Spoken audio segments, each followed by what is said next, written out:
What could I possibly say about Gojira that hasn't been said a million times already? The film is the granddaddy of all kaiju movies. It created a genre and influenced the course of Japanese cinema in ways that are still felt today. It was one of those lightning in a bottle type movies where various creative forces come together to create a work of art that changes everything.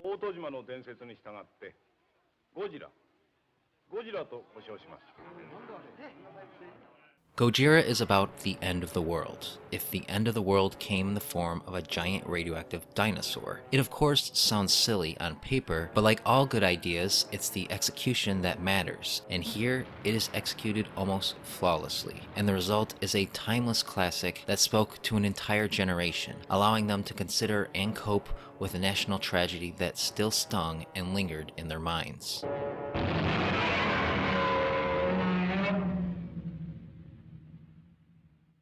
Now, none of this would have been possible without the talents of the cast and crew both on and off the screen. Drawing from his own experiences during the war, director Ishiro Honda brings an earthy, documentarian style to the film, making it feel believable and thus all the more haunting, especially in no small part to special effects maestro Heisei Era, whom, working within his limitations, managed to craft sequences of destruction that, while dated, are still impressive to this day. The human characters aren't the most complex, but their simplicity gives the story an elegance that grounds the extraordinary events within the mundane. Akira Takarada, Momomo Kochi, Akihiko Hirata, and Takahashi Shimura all bring their characters to life in subdued and relatable ways that make it easy to sympathize with them.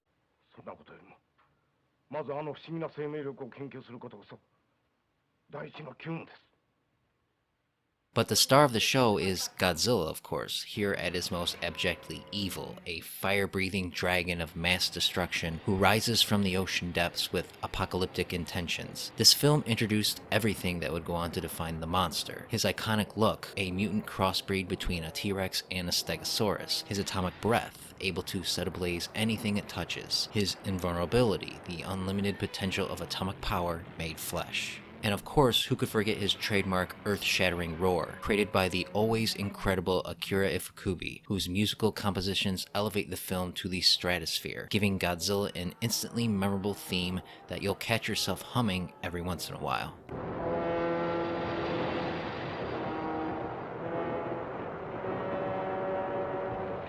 With so many films in this franchise, most of them colorful, fun, and schlocky, it can be shocking for the uninitiated to discover just how dour and melancholic the original film is. Not content with being another by-the-numbers monster flick, Gojira is a mood piece that uses the blockbuster format to explore then modern-day concerns over mankind's pursuit for the next big superweapon, and the dangers of atomic power. As his name suggests, Godzilla is a living deity, a being who seeks to punish us for the sins of his creation. Man, woman, or child, it doesn't matter. All are guilty.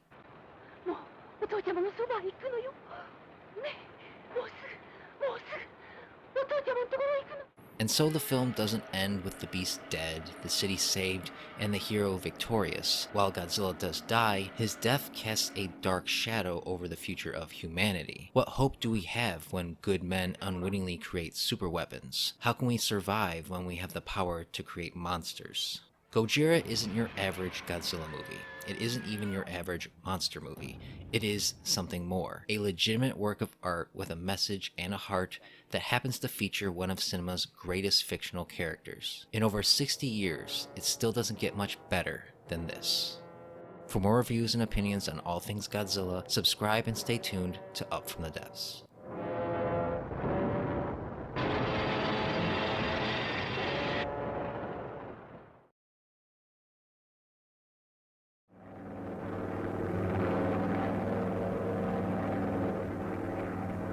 Godzilla Raids Again is the antithesis of its predecessor. Whereas Gojira was made from the heart, Raids Again is a cash grab, a shoddily put together sequel rushed out a mere 6 months after Gojira hit theaters in an attempt to capitalize on its success. While Gojira was a meticulously crafted thriller acting as a cautionary tale, Raids Again is just another monster movie, though that is not to say that it doesn't have some merit.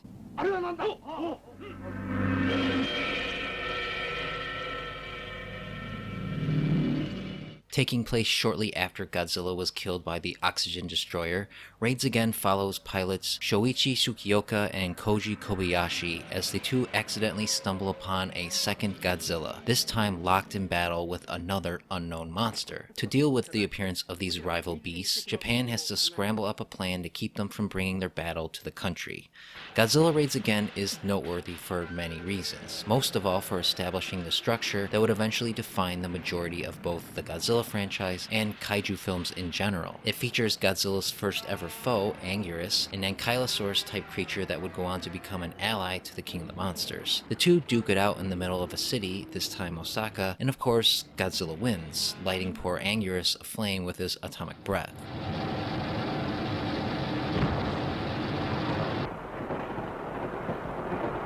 Unfortunately, the battle is very underwhelming.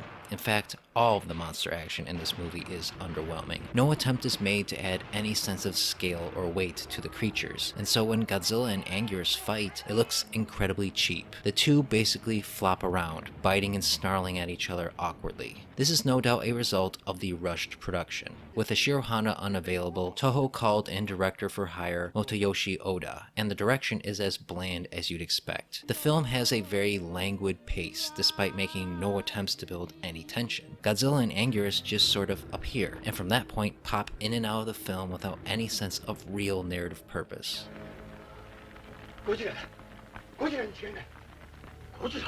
Now, maybe if the human characters were more interesting, they would make up for the uninspired monster action, but they are as bland and bare bones as you can get. They aren't terrible, and they don't annoy, but they also make no lasting impression. You'd be hard-pressed to remember any of their names. The most memorable character by far is played by Hiroshi Koizumi, mostly because of his familiarity within the Godzilla franchise. Koizumi would go on to act in a bunch of other Godzilla movies, most notable being Mothra vs. Godzilla. Takashi Shimura returns briefly to reprise his role as Dr. Yamane, but he exists only to recap the prior movie. Still, as pedestrian as Godzilla Raids Again is as a whole, it does shine in some spots. Ijai Tsuburaya's special effects work is still impressive relative to its time, and Anguirus was and still is a great member of Godzilla's pantheon. The film also introduces an interesting idea that Godzilla is drawn to light, and so the military devises a genuinely creative plan to divert Godzilla's attention away from the city. It of course fails thanks to the efforts of a few bumbling convicts, but points for trying. Godzilla Raids Again is not a very good entry in the franchise, mostly for being so inoffensive. Even at a paltry 80 minutes long, it is quite a slog to get through. The movie just isn't as exciting as it should be. It's a very flat, lifeless movie. Things just happen without any sense of genuine dramatic stakes. Godzilla's Return should be better than this, and so as a sequel, it just doesn't cut it. For more reviews and opinions on all things Godzilla, subscribe and stay tuned to Up From the Depths.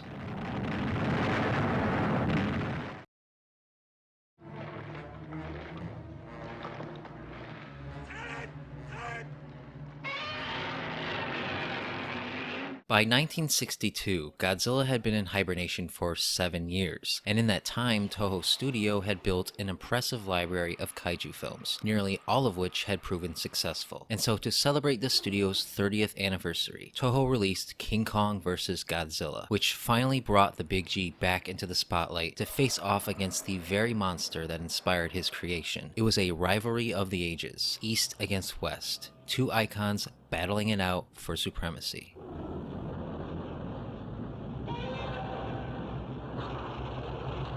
King Kong vs. Godzilla is basically a Japanese remake of the 1933 classic merged with a sequel to Godzilla Raids Again. At the same time that Godzilla re-emerges from the ice, an expedition funded by the fictional Pacific Pharmaceuticals sets out to the mysterious Faroe Island to capture the monster that the natives worship, which turns out to be the giant ape Kong. Kong escapes, and with Godzilla rampaging through Japan, it becomes only a matter of time before the two collide for the ultimate battle. This movie marked the true beginning of Godzilla's transition towards being light and campy. Despite still being a destructive force, he is given an energetic, almost jovial personality, relishing in the pain and destruction he causes and clapping his hands like an overexcited child. Conversely, Kong is a more subdued, grizzled character, prone to getting wasted and passing out. These monsters have distinct personalities, and it makes for an amusing and entertaining dynamic when the two cross paths. This lighthearted tone extends to the human cast as well. The characters are exaggerated and animated, reflecting the film's satirical nature. The standout is definitely Mr. Taco, played by Ishiro Arashima, who was known at the time as the Japanese Charlie Chaplin, and consequently gets many of the film's biggest laughs. His character is an absurd, cartoonish caricature of a greedy businessman, so obsessed with money and publicity that he is willing to bring a giant monster to Japan to become a mascot for the company to boost ratings. It is a ridiculous plan, and the film knows it.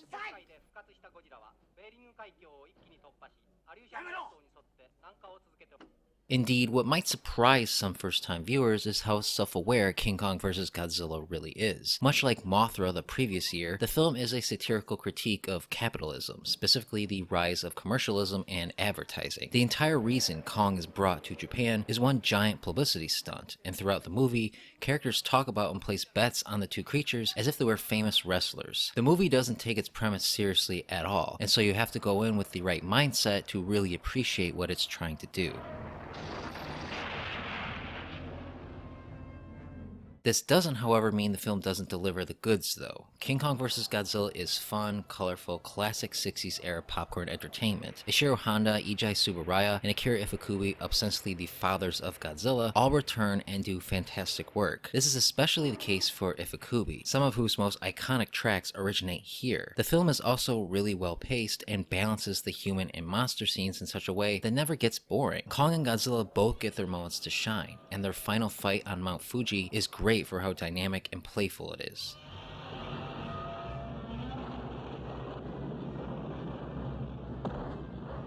Despite how fun it is, however, King Kong vs. Godzilla does have some significant issues. The biggest flaw is unfortunately Kong himself. Simply put, he looks distractingly terrible here. Everything about him comes off as incredibly cheap and fake, and as a result, you'll spend a lot of time laughing at Kong, which detracts from his screen presence. And the film retcons or outright rewrites certain established characteristics of both monsters merely for the sake of the plot. Still, King Kong vs. Godzilla is one of the most important kaiju movies ever made, not just because it brought together two of cinema's most iconic monsters, and not just because it was incredibly financially successful, both in Japan and the US, but because without it, the Godzilla franchise might not have gotten its second wind. It set the standard for all the films that followed. Thus, the longevity of the series can be credited to this film. So in many ways, Godzilla owes his decades-long career to Kong. It may not be perfect, but King Kong vs. Godzilla is a gloriously entertaining entry in the franchise that should not be missed.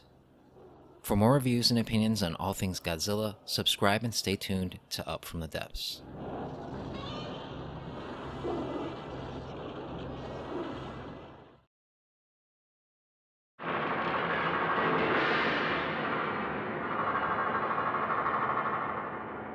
With King Kong vs. Godzilla being a resounding success for Toho, the studio wasted no time repeating the formula, deciding once again to pit Godzilla against another well-known adversary. This time, however, they had their own roster of monsters to choose from, and without a doubt, the most popular one at the time was Mothra, who was hot off the success of her own film, and so birthed Mothra vs. Godzilla, a film that has long been considered a high point of the early Showa era Godzilla films.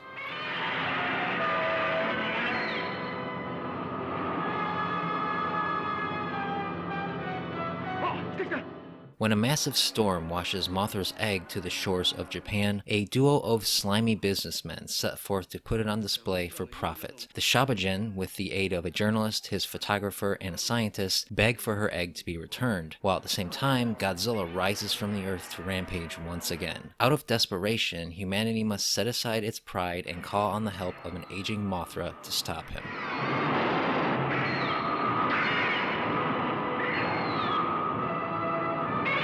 Mothra vs. Godzilla is a more serious-minded film than its predecessor, reining in the goofiness in favor of a more earnest, meaningful experience. This is not to say that the film doesn't have its levity, but it achieves a balance between the campy and the sincere. Godzilla is back to being a pure villain again, and aside from a few clumsy moments, he's almost on par with the original, pushing his way through every plan the military has, further reinforcing how unstoppable and invincible he really is.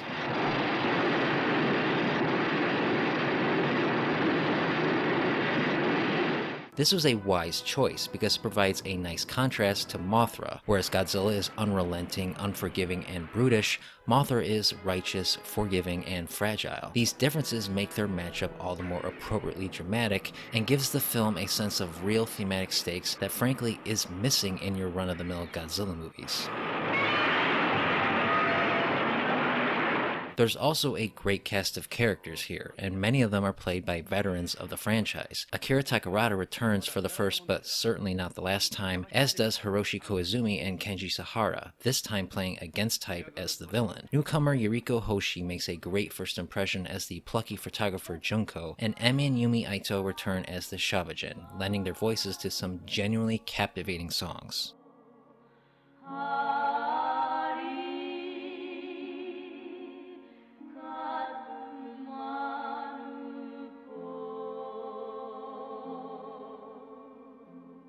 Just like Mothra and King Kong vs. Godzilla before it, the film critiques capitalism and corporate greed, though it's less satirical and more straight to the point. Unlike Nelson from Mothra, the two human villains, Kumiyama and Torahata, are not over-the-top caricatures, just blind, obsessed businessmen. They are played entirely straight, and their story ends in a sudden and brutal act of violence that can take you by surprise if you aren't prepared for it.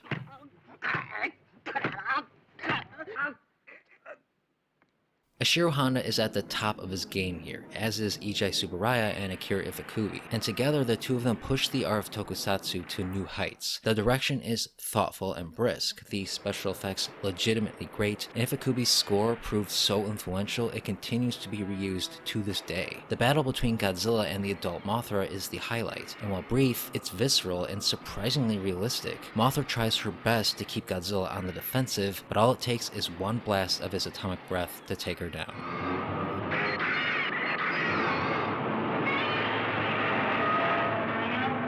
Unfortunately, after this is where the film loses steam. Godzilla's battle with the two Mothra larvae is a huge come down from the high intensity of the previous fight, and it's centered around a rescue mission of a group of school kids that comes out of nowhere and has no relevance to the plot. It feels shoehorned in just to give the characters something to do in the final act. So while most of the movie is a fun and entertaining ride, it ends on a low point and thus doesn't make a good final impression.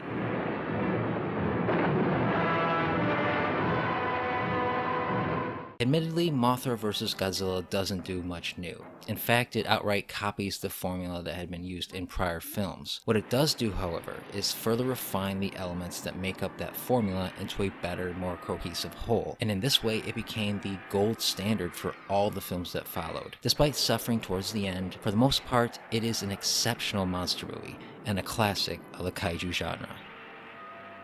For more reviews and opinions on all things Godzilla, subscribe and stay tuned to Up From the Depths.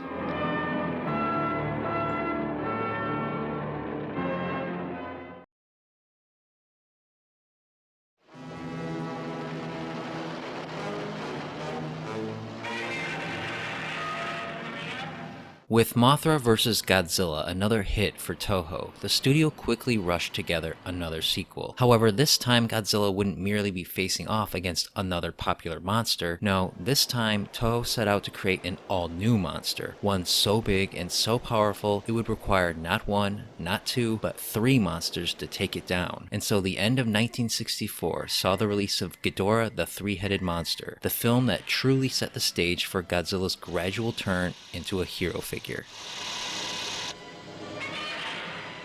A strange meteorite lands in the forests of Japan, while at the same time a princess from a foreign land survives an assassination attempt, only to turn up proclaiming to be an alien prophesizing the end of the world. As her predictions begin to come true, and Godzilla and Rodan both awaken to wreak havoc, a young reporter and her cop brother work to keep the princess safe from her assassins, while Mothra attempts to unite Godzilla and Rodan against a common enemy, King Ghidorah, the three-headed space monster that hatches from the meteor with the goal of destroying planet Earth.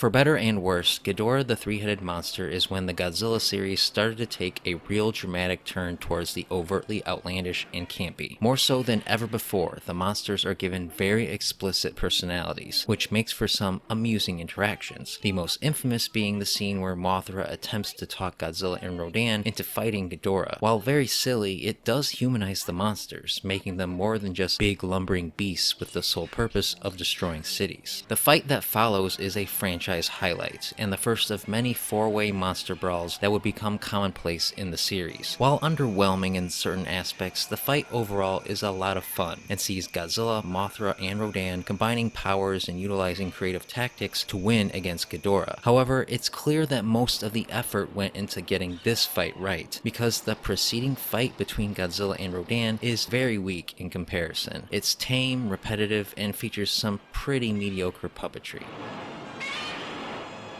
The human characters are okay, but feel like a step down from previous entries. Yuriko Hoshi and Hiroshi Koizumi both return to play similar characters to those they played in Mothra vs. Godzilla, and many other Toho stalwarts appear as supporting characters. Akiko Wakabayashi makes a strong impression as the Princess Selena, but for the majority of the film she acts aloof, and thus isn't given a lot to work with. However, Yosuke Natsuki as Detective Shindo makes for a decent leading man, and his chemistry with Hoshi, who plays his sister, is actually pretty strong.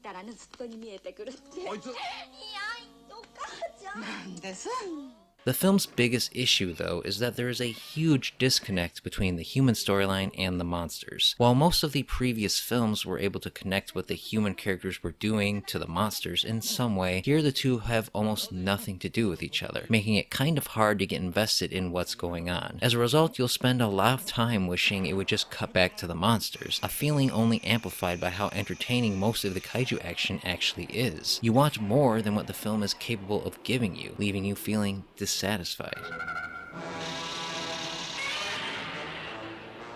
This feeling extends to the titular creature itself. Without a doubt, King Ghidorah is a wonderfully realized practical effect, and every moment he's on screen, the film captures your attention. Unfortunately, he's absent most of the film, to the point where he comes off almost as an afterthought. He lacks the narrative impact a kaiju of his caliber ought to have. As a result, Ghidorah's very first appearance is rather weak, but it's a testament to the hard work, craft, and imagination that went into bringing him to life that he went on to become so iconic despite this.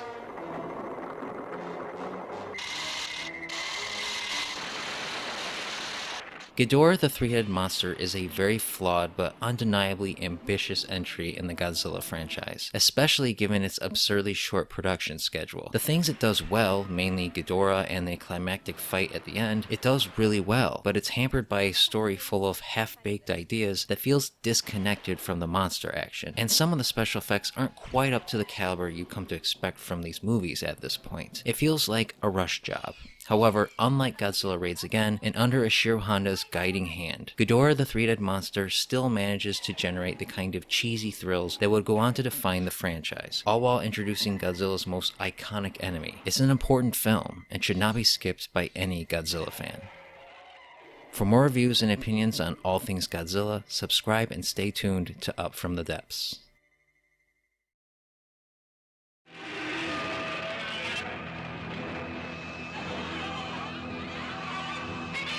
By 1966, Toho's special effects films were more popular than ever. Ghidorah the three-headed monster proved to be an even greater financial success than the previous film, and so it only made sense to continue making more movies. Given how popular Ghidorah had become, the studio once again brought together the fathers of Godzilla to craft a direct sequel, titled Invasion of Astro-Monster, which brought back the same monsters, minus Mothra, for a brand new adventure that would take the Godzilla franchise into the next frontier, and even further transform the former nuclear nightmare into the nation's hero.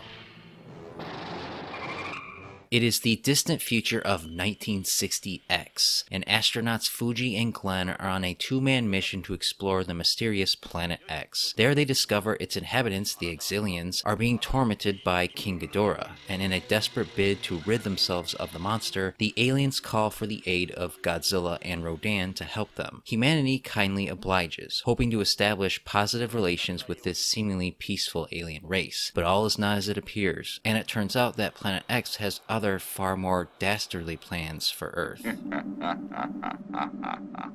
Invasion of Astro-Monster is another notable milestone for the Godzilla franchise. It is the very first film to feature alien invaders who use mind-controlled monsters to attack the Earth, a plot device that will become increasingly prevalent as the series went on. It is also the first Godzilla movie Toho co-produced with an American studio. As a result, the film stars an American actor, Nick Adams, who speaks English alongside the rest of the Japanese cast. This, along with the almost Buck Rogers-esque science fiction story and setting, gives the film a more distinctly Western flavor that makes it more accessible to American audiences.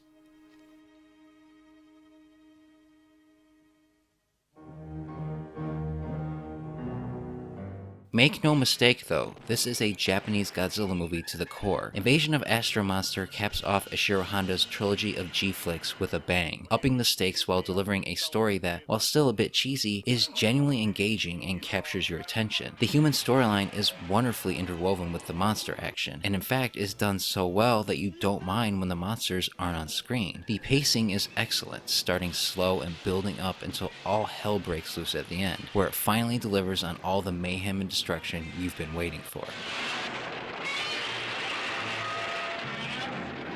This film also has one of the better cast of characters in a Godzilla movie. Akira Takarada and Nick Adams have really great chemistry, making the cross-cultural friendship between Fuji and Glenn feel all the more authentic. Akira Kubo stands out in his very first appearance in the series as the sympathetic and down-his-luck inventor Tetsuo. However, the two who make the biggest impression are Nick Adams, who adds a sense of American swagger that really livens things up, and the lovely Kumi Mizuno, who is iconic as Miss Namikawa. And while their romance is mostly handled off screen and admittedly pretty shallow, it does add a bit of star-crossed tragedy to the story. In defense of Earth, we're gonna fight to the last man, baby.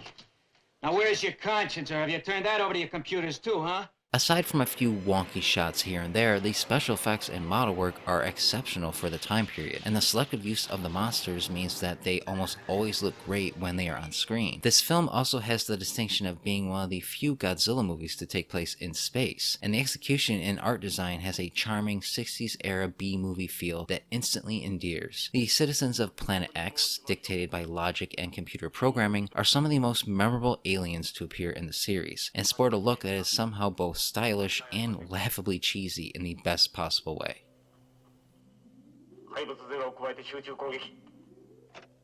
Unfortunately, this film also has the distinction of being the first entry in the series to use stock footage from prior movies. Moments from Rodan and Mothra are reused during the big final destruction sequence, and while only die-hard eagle-eyed viewers will notice, it did set a bad precedent for future films while cheapening this one a little. Also, as good as the movie and overall story is, there's no denying that the monsters do kind of feel like an afterthought, and the plan of the Exilians doesn't really make sense when you think about it. However, none of these issues takes much away from the overall enjoyability of Invasion of Astro-Monster. It sports an engaging science fiction story, quick but intense high-quality monster action, above-average characters, and fantastic special effects and art direction that is frankly of higher quality than a lot of similar kinds of films of this era. It is a superior sequel to Ghidorah the Three-Headed Monster, and a testament to the importance of plot and character even in a silly monster movie. It arguably just might be the best entry of the Godzilla series to come out of this decade, making it one of the most accessible and entertaining films in the franchise. For more reviews and opinions on all things Godzilla, subscribe and stay tuned to Up From the Depths.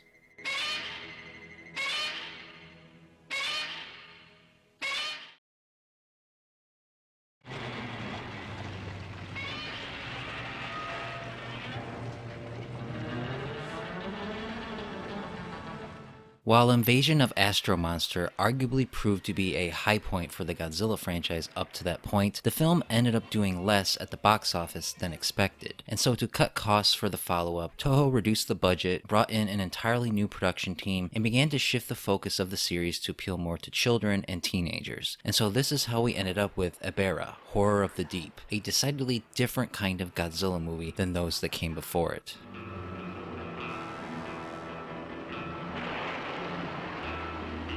After his brother goes missing at sea, young Ryota and his two friends, along with a bank robber, steals a yacht to find him. They get washed ashore on an island where they discover a terrorist organization called the Red Bamboo is enslaving the inhabitants of the nearby Infant Island, home of Mothra. In the hope of defeating the Red Bamboo and escaping the island alive, they awaken a sleeping Godzilla, who sets his sights on the island's protector, the giant lobster Ebirah.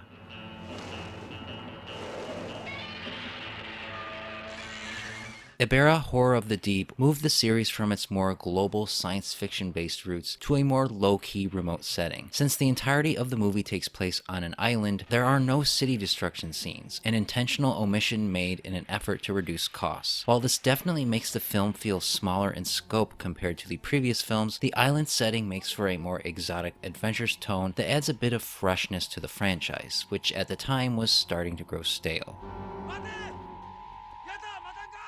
Adding to the uniqueness of this film is Godzilla's role in the story and how he is portrayed. Since this was originally meant to be a King Kong film, Godzilla acts in ways that are out of character for him. He shows an interest in humans that he never had before, and his preference for using rocks feels very Kong-esque. Even the antagonist monster Ebirah, a simple lobster with no unique abilities, seems like a more natural fit for Kong than Godzilla. When viewed in this way, the movie becomes a fascinating thought experiment of what could have been.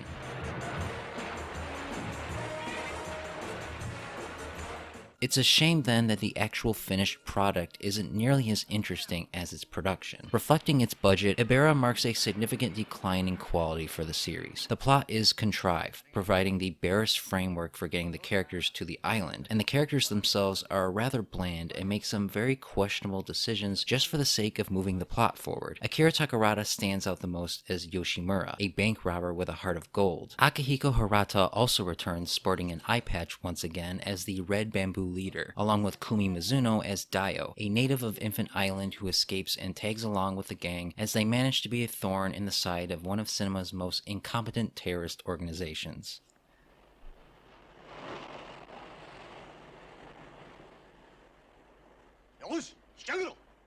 As far as the monsters go, both Godzilla and Mothra have seen better days. Mothra looks as if she's been collecting dust on a shelf for a while, and by the end of the film, Godzilla has been used and abused so much that the suit is practically falling apart. Ebirah, on the other hand, is a wonderful effect, and is executed quite well. The two fights between Godzilla and Ebirah are decent and entertaining, but don't truly excel, though shots of them fighting underwater was a first for the series.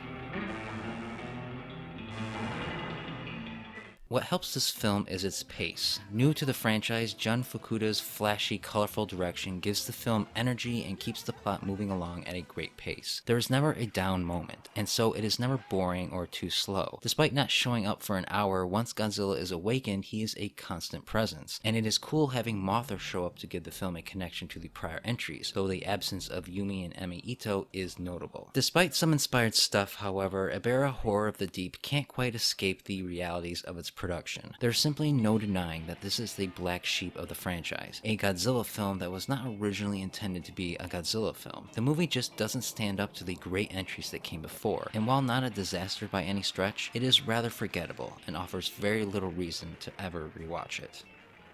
For more reviews and opinions on all things Godzilla, subscribe and stay tuned to Up From the Depths.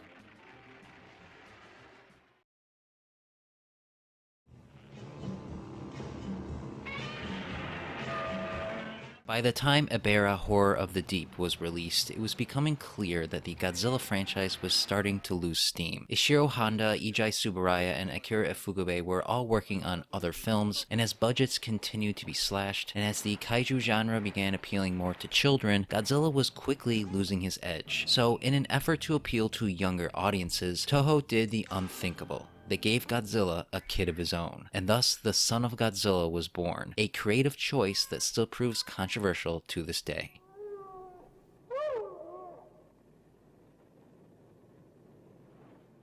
A small team of scientists, along with a nosy journalist, are stationed on the remote Soggle Island with the goal of perfecting a weather control device. Their efforts are complicated by the presence of a trio of massive praying mantises called Megaguirus, the giant spider Kumanga, and most notably, a newly hatched baby Godzilla-like creature whose cries for help draw Godzilla to the island, where he claims and begins raising the baby as his own. It's not long before these various forces clash as the scientists figure out a way to escape the island alive.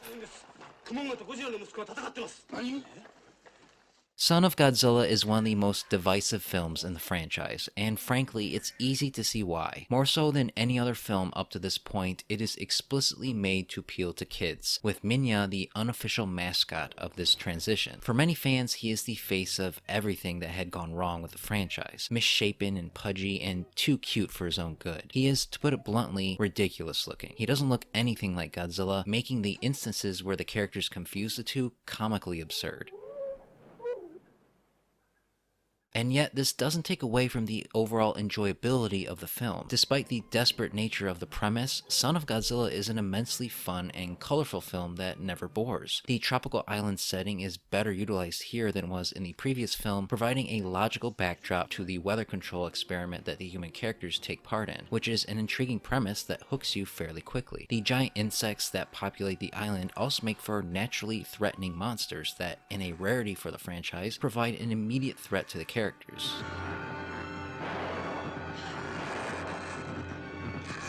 The human characters are shallow, but are lively enough to keep you engaged in the story, and the cast is full of familiar faces. Akira Kubo makes his second appearance in the franchise as Goro, the reporter who drops in on the island unannounced, as does Tadao Takashima, who plays lead scientist Professor Kasumi. Akihiko Hirata and Kenji Sahara also return, as does Yoshio Tsuchiya, who played the head Exilian in Invasion of Astro-Monster, here standing out for his portrayal of a man gone mad with heat stroke. And like in Ebirah, there is a lone native girl, Psycho, played by Beverly Maeda, only this time she has much more agency, using her knowledge of the island to help the scientists. The stars of the show, though, are of course the monsters, and the one who stands out in ways both good and bad is Minya. While a terrible design, Minya is an endearing little fellow, whose antics provide the film's most entertaining moments. He has a childlike innocence that anyone who has been around kids can recognize. His scenes with Godzilla are very charming, and the father-son relationship that develops between them is well performed, amusing to watch, and yes, even heartwarming.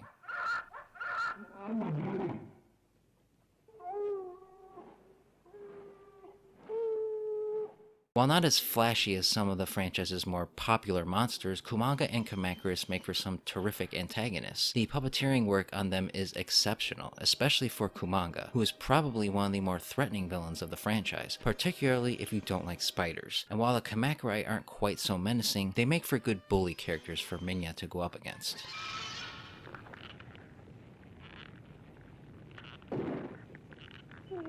Jun Fukuda returns in the director's seat, and like with Ebirah, he gives the film a colorful energy that makes it non-stop fun. There are some really great shot compositions, and the sound design does a wonderful job conveying the emotions of the monsters without dialogue, while Masaru Sato's score is both bouncy and suspenseful when appropriate, fitting the tone of the story perfectly. While it's easy to see why one could despise Son of Godzilla, there is no denying that it is one of the more delightful entries in the franchise. The story for both the humans and the monsters is very entertaining, and both play off of each other very well. The special effects are quite good despite the lower production values, and while Minya and Godzilla both suffer from some seriously questionable designs, their relationship is genuinely sweet, and ends on an image that is effective, poignant, and now after all these decades, iconic. Son of Godzilla may not be the classic Godzilla of old, but as a film for children, it excels, making this a perfect film to introduce to a little G fan in the making. For more reviews and opinions on all things Godzilla, subscribe and stay tuned to Up From the Depths.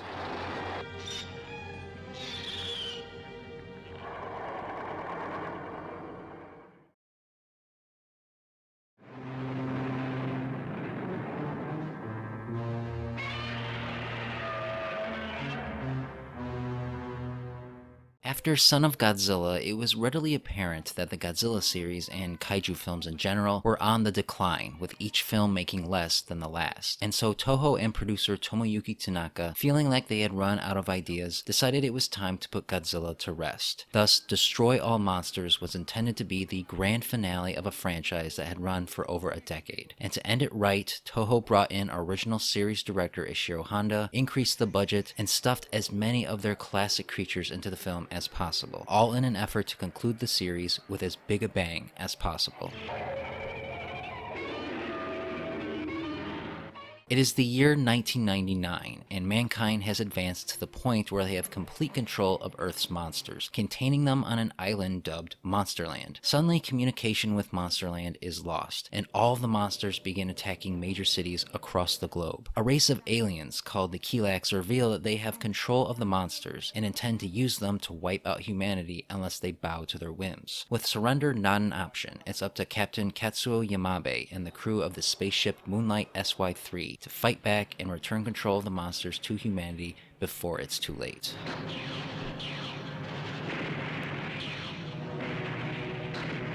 Destroy All Monsters is a true love letter to the house that Toho built. With a whopping 11 monsters, at the time it broke new ground, featuring elaborate set pieces of mayhem and destruction with multiple monsters on screen at once. These sequences required complex planning and coordination by the entire crew, and so it comes as no surprise that these sequences provide the film its greatest moments, the most memorable being the big fight at the end where all the monsters gang up on King Ghidorah. While short, it is immensely entertaining, serving as a celebration of a genre that had delighted an entire generation.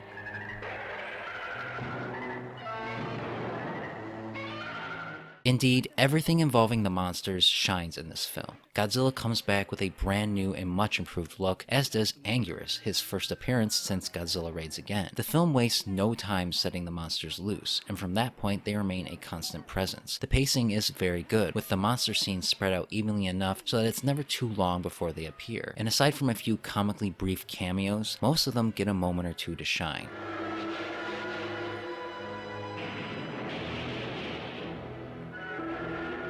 This is a good thing, because the human drama in between the monster action leaves much to be desired. Destroy All Monsters is a true blockbuster in the sense that spectacle takes clear priority over plot or giving the audience anyone to connect with. More so than many of the films that came before it, the characters here are especially bland. Akira Kubo returns for the third time as leading man Captain Katsuo, the righteous hero who can do no wrong, while Yukiko Kobayashi plays his girlfriend Kyoko, whom he must save from the mind control of the Kilax. The rest of the cast is rounded out by a host of familiar faces, but they exist merely as expository devices to push the plot forward.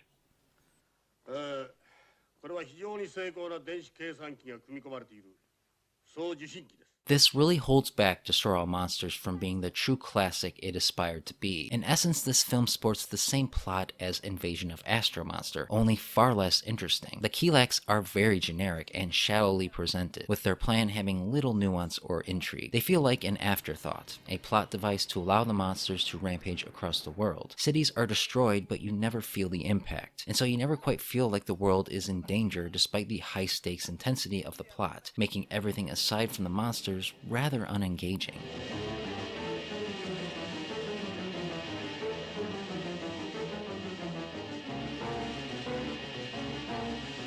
What truly saves this movie, though, is the action and overall production quality. Since Ijai Tsuburaya's health was waning at the time, his protege Sadamasa Arakawa took his role as special effects director, and he proved more than up to the task, as Destroy All Monsters has some of the best effects work of the series. The all-out assault on Tokyo in the middle of the film is a highlight, an amalgamation of everything you love about 1960s era tokusatsu. Akira Ifukube also does some of his best work here, giving the film one of his many instantly memorable themes that won't leave your head for days. And And so Destroy All Monsters is not the perfect swan song for the franchise as was intended. It contains a pretty basic bare bones plot that only exists as a vehicle for the special effects, and the characters are pretty uninspired and make the stuff between the monster sequences a chore to get through. But it is worth it because everything involving the monsters is great. It pushed the art form of tokusatsu even further and gave the franchise one of its most memorable fights. While it may be severely lacking as far as the story is concerned, as a piece of technical wizardry it inspires, and therefore is a must-see Godzilla movie worthy of your time. For more reviews and opinions on all things Godzilla, subscribe and stay tuned to Up From the Depths.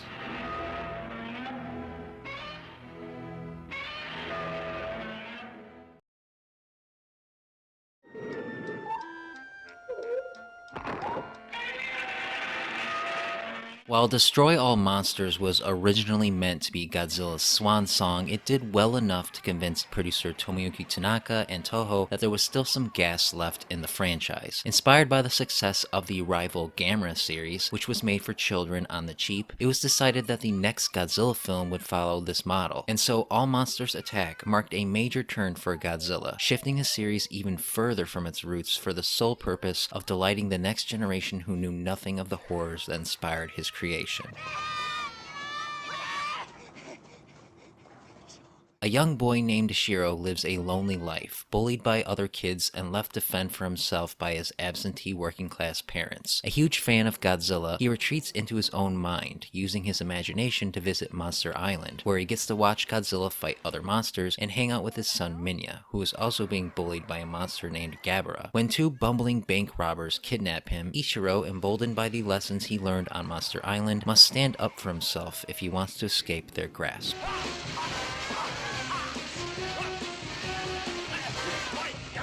All Monsters Attack is considered by many fans to be the worst Godzilla movie ever made, and in many ways this is true. Its lower cost is made obvious by the fact that most of the monster footage is recycled from previous films, and what little new footage there is inspires little admiration. Minya also returns to the forefront, and if you had little affection for him in Son of Godzilla, you'll despise him even more here, because now he talks. Main character Ichiro is just as divisive, at once both plucky and obnoxious, and if you can't stomach that, then this film will no doubt grate on your nerves.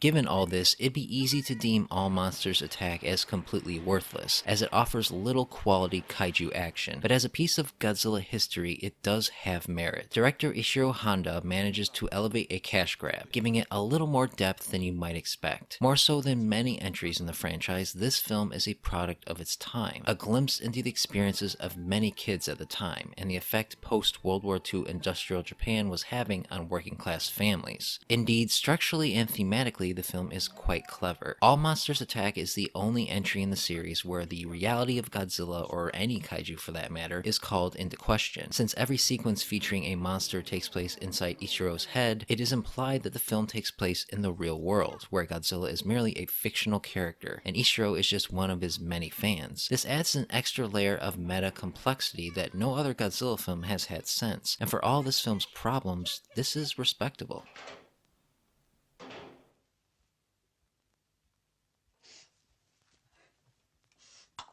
For the very first time in the series, a kid serves as the main protagonist, and Ichiro serves the role well enough. While he irritates in the English dub, in Japanese as played by Tomonori Yazaki, it's much easier to sympathize with him, especially when watching within the proper historical context. In fact, as far as characters go, Ichiro is one of the better developed characters of the franchise, with a fully realized arc that surely spoke to many kids of that time.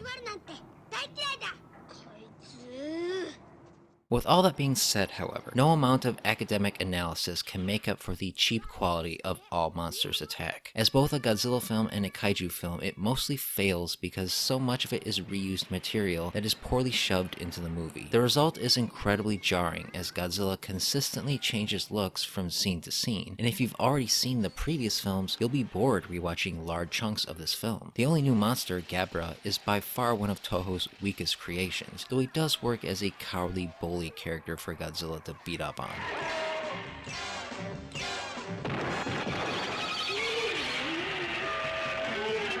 While the first half is decent enough as a sort of Saturday afternoon kaiju special, once Ichiro gets kidnapped by the two bumbling bank robbers, the film suffers, as all pretense of this being a Godzilla film is dropped in favor of slapstick situational comedy, and not a particularly good one. The robbers are comically moronic, to the point where all believability is thrown out of the window, which is when you have to remember that this movie is meant for little kids.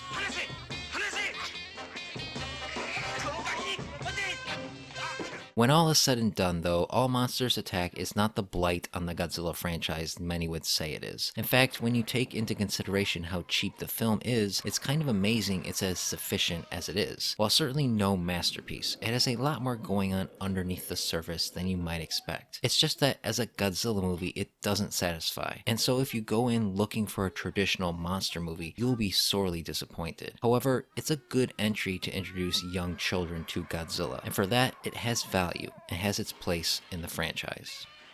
For more reviews and opinions on all things Godzilla, subscribe and stay tuned to Up From the Depths.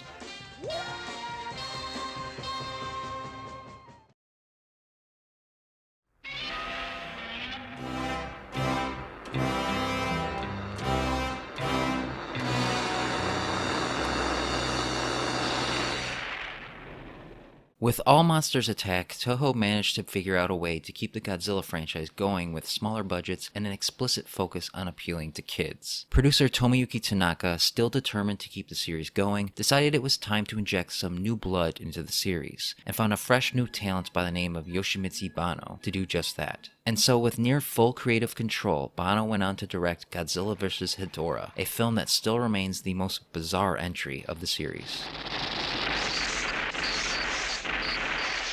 After Dr. Yano and his son Ken are attacked by an aggressive tadpole-like creature, they determine that it is an alien life form that feeds on man-made pollution. Named Hedorah, it begins to grow and mutate, terrorizing Japan with its toxic sludge. Hedorah proves to be a difficult foe, and so it is up to the combined might of Godzilla and the ingenuity of man to figure out a way to stop him before the entire planet is reduced to waste.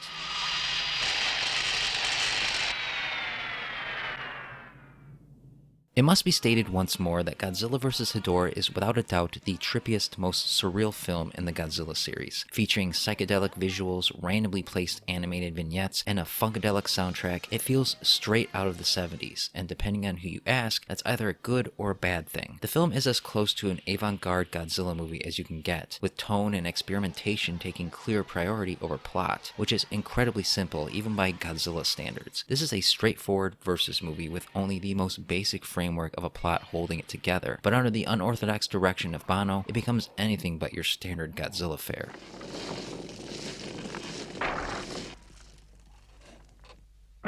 The most interesting aspect of this film is Hedorah himself. Conceptually, he makes for one of Godzilla's most fascinating foes, a constantly evolving but not so subtle metaphor for the pollution plaguing Japan at the time. His design is wonderful, and the special effects work that went into bringing him to life is top-notch. He displays a multitude of deadly abilities that manage to give Godzilla a harder time than he is used to, and the two scrap it out almost throughout the entire film.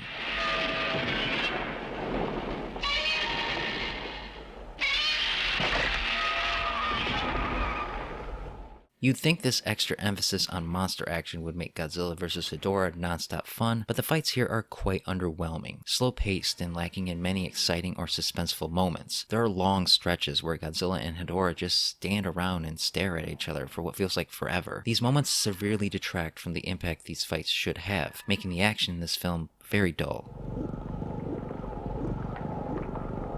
The characters are all cardboard cutouts, existing merely as human vessels to move the plot forward. The two who matter the most are Dr. Yano, played by Akira Yamauchi, and his son Ken by Hiroyuki Kawase. These two appear to be the only people smart enough to figure out what Hedorah is and how to stop him, and Ken in particular does make for a solid protagonist for kids to latch onto. He's always rooting for Godzilla and shows a keen sense of forward thinking, which, while not exactly realistic, does make him likable.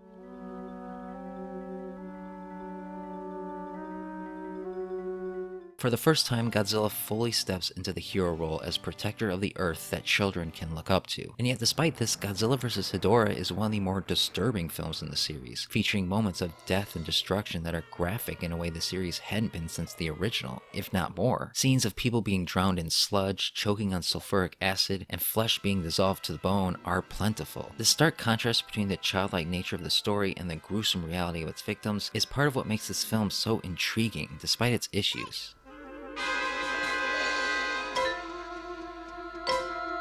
Indeed, even with so much interesting stuff going on, Godzilla vs. Hedorah never quite excels. It is all style and no substance. Characters have no purpose other than to act as POVs through which to view the action, and as such often act illogical, purposely putting themselves in harm's way. So disposable are the characters that the last 20 minutes forgets about them as it focuses exclusively on the final fight between Godzilla and Hedorah, which, while often too slow, does contain some good moments. The most infamous being when Godzilla uses his atomic breath to fly. It's hands down one of the most creatively insane moments in Godzilla's history.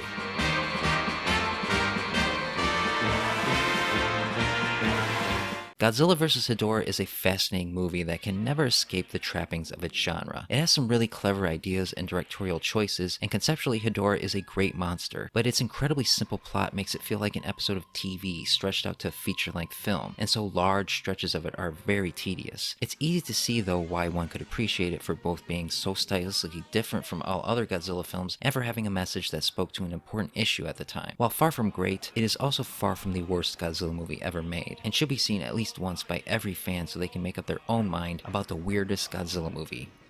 For more reviews and opinions on all things Godzilla, subscribe and stay tuned to Up From the Depths.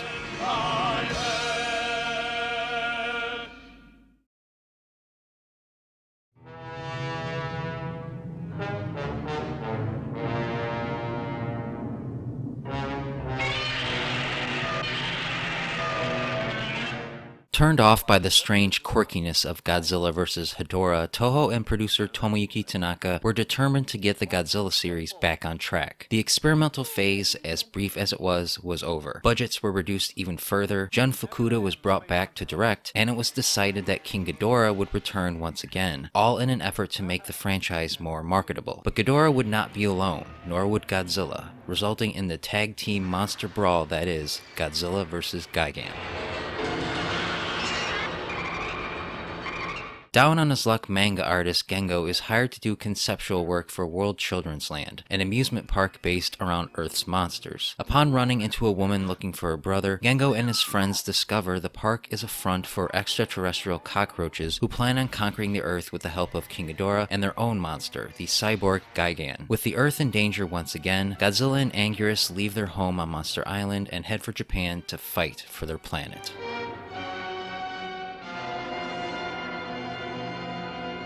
As the Japanese film industry was in shambles at the time, Godzilla vs. Gigan is as cheap as they come, with copious amounts of stock footage from Toho's vast backlog of titles used to fill out the special effects sequences. This includes the score, which is entirely composed of old Akira Ifukube tracks. The monsters themselves are also reused, holdovers from prior films, and you can tell, especially in the case of Godzilla and Ghidorah. Even the story is reused, utterly unoriginal and relying on the tried and true formula that had worked in the past. This is to say that Godzilla vs. Gigan, as opposed to its immediate predecessor, plays it as safe and as cheap as it can.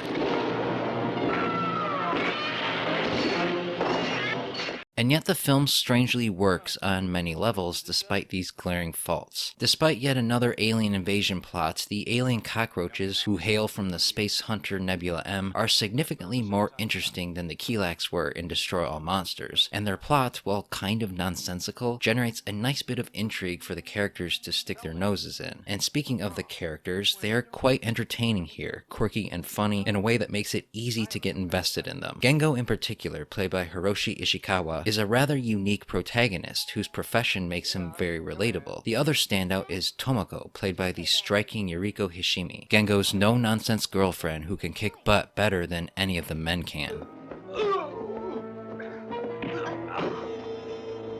You, get out! What Godzilla vs. Gigan lacks in originality, it makes up for in pure, unadulterated fun. The film has a nice pace, building up to the monsters, and once Gigan and Ghidorah are unleashed, it is non-stop kaiju mayhem. The sequence where the two decimate Tokyo, despite littered with stock footage, is explosively delightful, and when Godzilla and Anguirus finally enter the fray, the four-way battle never stops. The film is simple and focused on delivering what fans at the time wanted, and despite all odds, it does so splendidly in a way that overcomes its cheapness.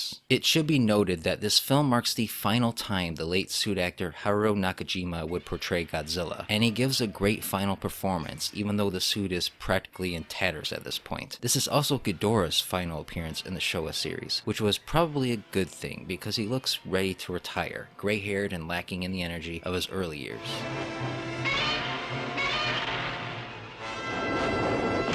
The only new monster is the titular Gigan, and he makes a great first impression. The over-the-top nature of his design makes him stand out amongst Toho's then ever-growing cast of kaiju. Covered in head-to-toe with blades, he is a convincingly threatening enemy for Godzilla to fight against, making it no surprise he would go on to become a fan favorite. Anguirus makes a much-welcomed return, and while he is constantly being beaten on, his never-give-up attitude makes him an incredibly sympathetic sidekick for Godzilla. Their friendship is one of the most enjoyable aspects of the film that the franchise unfortunately never capitalized on again.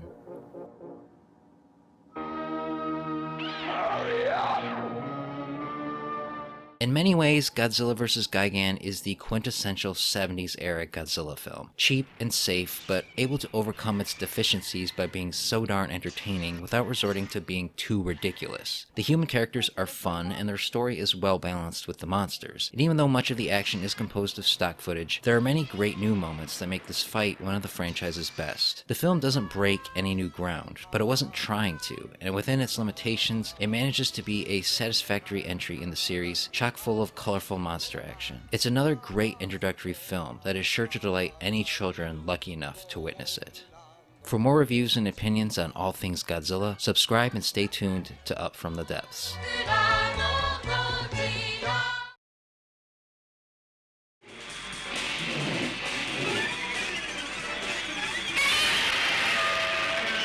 By 1973, the Godzilla franchise was on its last legs. Television was quickly becoming the preferred way for adult audiences to entertain themselves, leaving children as the only major demographic still going to the theater. And so, recognizing this, Toho, out of desperation, fast-tracked another Godzilla movie, this time with the intention of mimicking the trends at the time, and thus giving kids everything that they wanted. The survival of the franchise depended on it. The result is Godzilla vs. Megalon, a movie that, for better and for worse, symbolizes how far the series had fallen.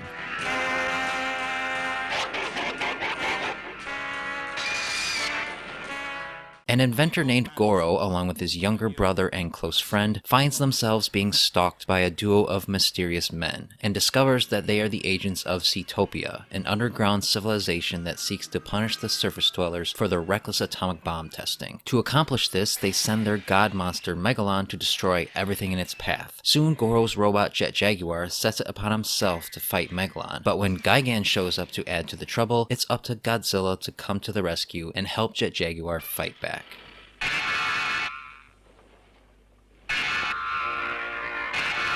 Godzilla vs. Megalon marked a new low for a once illustrious franchise. Even by Godzilla standards, it is cheap, silly, and absurd, with little originality to stand on. Once again, an ancient or alien civilization has a bone to pick with humanity, and sends a couple of mind-controlled monsters to dole out some punishment. And once again, Godzilla and an ally of his choosing comes to the rescue. It was clear Godzilla was becoming increasingly irrelevant, and this was a last-ditch effort to keep the series relevant in a time when television shows like Ultraman were popular. And so everything, from the plot to the characters to Jet Jaguar himself, is meant to mimic the kinds of shows that captured the attention of Japanese kids at the time.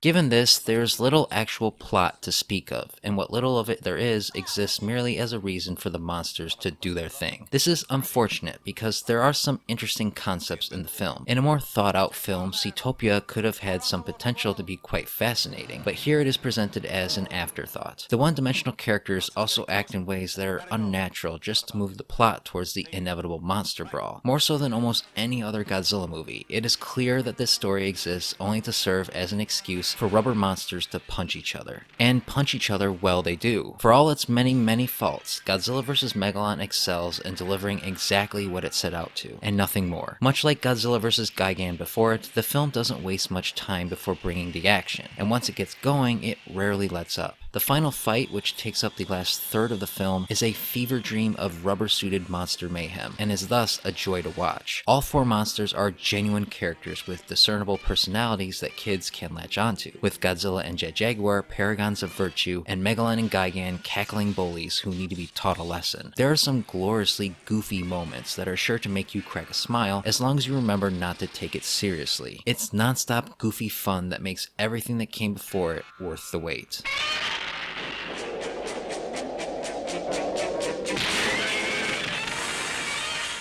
And credit where credit is due. Godzilla vs. Megalon birthed two of the franchise's most cherished creations. Much like Gigan, Megalon is an inspired and creatively designed monster with some really cool abilities and an obnoxious personality that makes him a lot of fun to root against. And Jet Jaguar, while an obvious Ultraman knockoff, is the opposite, an underdog that's really easy to root for, who even gets his own kickin' theme song that, once you hear it, will stay with you forever.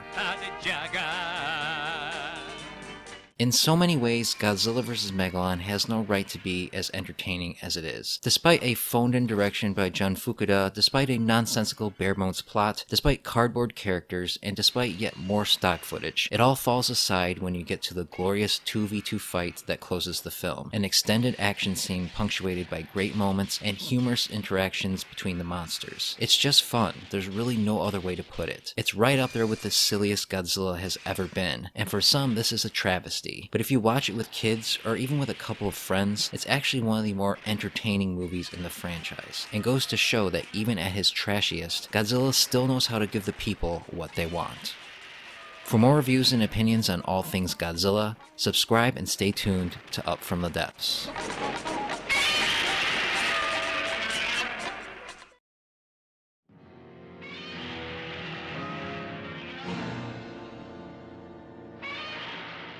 Even with drastic cuts to the budget, Godzilla vs. Megalon was a flop at the box office, seemingly proving that Japanese audiences just weren't interested in Godzilla anymore. But Toho wasn't ready to give up just yet, and with the 20th anniversary of the series coming, it was decided to give Godzilla an adversary worthy of the occasion. And what could be a more worthy foe than a robot doppelganger of the Big G himself? Thus the mighty Mechagodzilla was born, ready to face off against Godzilla in the aptly titled Godzilla vs. Mechagodzilla.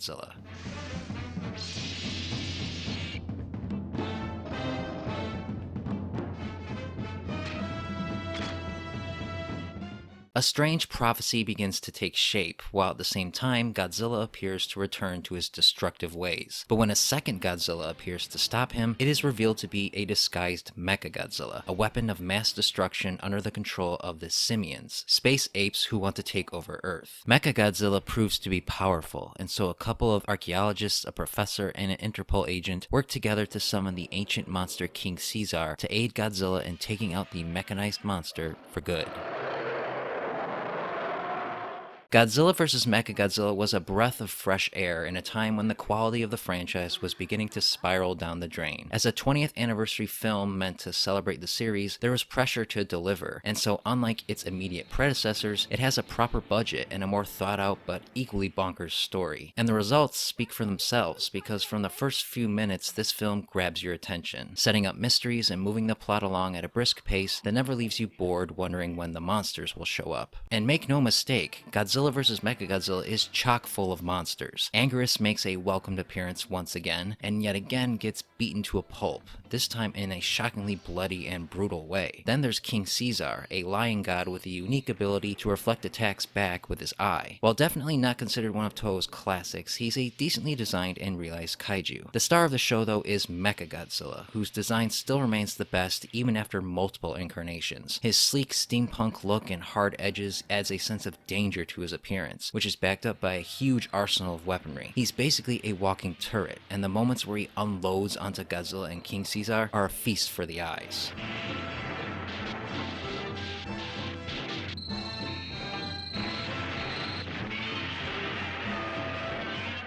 Luckily though, even when the monsters aren't on screen, there's a decent sized cast of characters that, while one-dimensional, are likably tenacious and clever, to the point where they make the bad guys look stupid. The standout character is the Interpol agent Nambara, played by Shin Godzilla. The guy oozes cool, and the film plays him like a bad guy until his real mission is revealed. This film also sees the return of a few familiar faces, the most notable being Akihiko Hirata as Professor Miyajima, a man forced to work on Mechagodzilla against his will. Goro Mutsumi also makes a strong impression as the leader of the Simians, a man so cocky and evil, it becomes a joy to watch him fail. Godzilla vs. Mechagodzilla's greatest strength, though, is its pace and overall production value. The film returns to the more complex storytelling of the 60s era films while still retaining the faster pace of the 70s, and the result is a happy medium that balances human plots and monster action very well. There's always something interesting going on, some mystery to be solved, and while the plot doesn't always hold up to scrutiny, you'll be too busy bobbing your head to Masaru Sato's catchy soundtrack and enjoying Jun Fukuda's energetic direction to care too much. The special effects are up to the standards of the series' golden era, and the monster fights are fun, creative, and explosive without being laughably goofy like the last few films.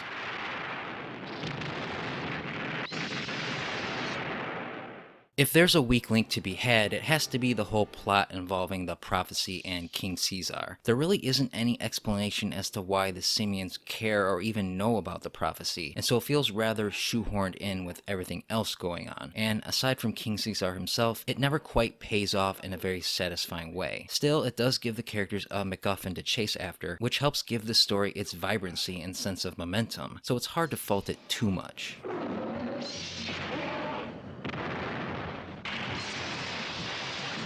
Godzilla vs. Mechagodzilla is a quality entry in the franchise, one it desperately needed at the time of its original release. While still clearly a 70s era Godzilla film, it actually has the budget to properly bring the story and its monsters to life. And while it doesn't reinvent the wheel, it does inject some new ideas into a familiar concept in such a way that makes it feel a bit more fresh. Most importantly, however, it introduced an inspired new villain into the Godzilla mythos, one that would go on to become one of the franchise's most popular and recognizable monsters on par with Mothra and King Ghidorah. Wacky but also somehow reserved, this film is packed with everything a Godzilla fan could love. For more reviews and opinions on all things Godzilla, subscribe and stay tuned to Up From the Depths.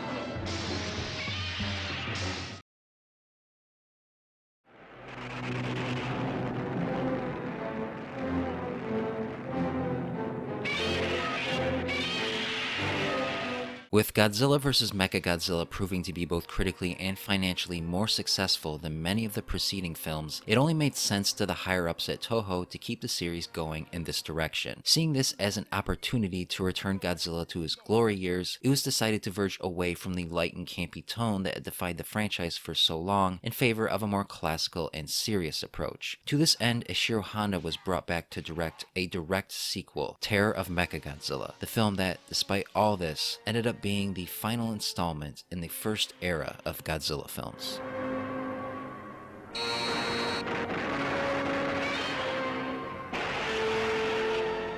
As Interpol searches for the remains of Mechagodzilla, they are attacked by an aquatic dinosaur called Titanosaurus. The encounter puts them on the trail of the mysterious Dr. Mifune, a mad scientist with a grudge against mankind who owes the life of his daughter Katsura to the Simians, who have turned her into a cyborg and are repairing Mechagodzilla for a second attempt at conquering Earth. Under the control of a conflicted Katsura, Titanosaurus and Mechagodzilla attack Tokyo, leaving Godzilla to face off against them all on his own. From the very first frame, it is apparent that Terror of Mechagodzilla is a different breed of film compared to its immediate predecessor. While Godzilla vs. Mechagodzilla was fast, frantic, and colorful, this film is slow, brooding, and dark. It still relies on the tried and true alien invasion plot, but without the increasingly goofy and simplistic characters, storylines, and monsters that had been devolving the franchise for so long. While still engaging in the over-the-top monster mayhem you come to expect from the franchise at this point, it attempts to tell a more somber, serious tale of star-crossed lovers and embittered old men. I say attempt because its reach far exceeds its grasp. Godzilla! Indeed, Terror of Mechagodzilla never feels like it ever fulfills its potential. The story in concept is actually quite compelling, and there are themes and ideas that, had they been fleshed out, would have made for an enthralling story. But alas, it all feels crammed into a short, by even Godzilla standards, 80-minute runtime. And because of this, the drama at the center never manifests into anything beyond the shallow and conventional. Add on top of that the slow, methodical pace, and you have a Godzilla movie that feels a bit drab. 僕はきっと博士の研究を完成してみせますよ。きっと。 The characters are certainly a step up from prior entries, and there is some emotional complexity going on, but the film isn't deep enough to go beyond the surface level. Akihiko Hirata returns once again playing a scientist, though this time he really gets to ham it up as Dr. Mifune. The most compelling character, though, is his daughter Katsura, played by Tomoko Ai, a cyborg split between her loyalty to her father and her sympathy towards mankind. This feeling is embodied by her affection for Akira Ichinose, played by returning actor Katsuhiko Sasaki, a biologist researching Titanosaurus who can't help but be drawn to Katsura's beauty. The core of an engaging love story is there, but almost no time is given to its development, thus leaving you feeling cold. However, this cannot be said for anything involving the monsters. While Terror of Mechagodzilla may be slow going, when the kaiju show up to do their thing, they do so with gusto. The scene where Titanosaurus and Mechagodzilla rampage through Tokyo, while brief, is spectacular, and the subsequent battle with Godzilla is explosively entertaining. There are moments of awe-inspiring pyrotechnics on display that really make you appreciate the craftsmanship that went into making these movies. It's one of the best action scenes of the Showa era.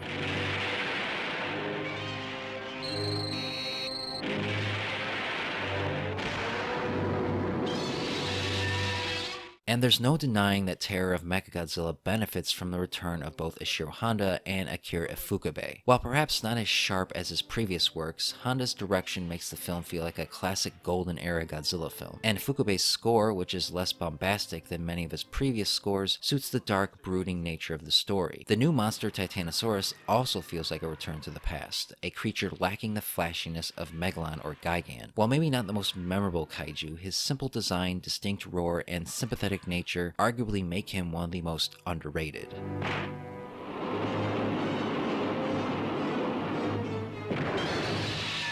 Terror of Mechagodzilla should be admired for its ambition to return Godzilla to the more thought-provoking filmmaking that defined the earlier entries, but it is never able to escape the tropes and formulas that had been defining the franchise throughout the 70s. Because of this, it never excels at being either type of film. It is a film caught between two eras, a final attempt to bring Godzilla back from the brink of irrelevancy, and consequently it failed, performing so poorly at the box office that Toho finally threw in the towel, putting Godzilla in hibernation until the time was right to bring him back. At the very least, however, the film sends Godzilla out with a bang, as the final third features some of the best kaiju action of the series, thus giving the classic era of Godzilla the joyous send-off it deserves.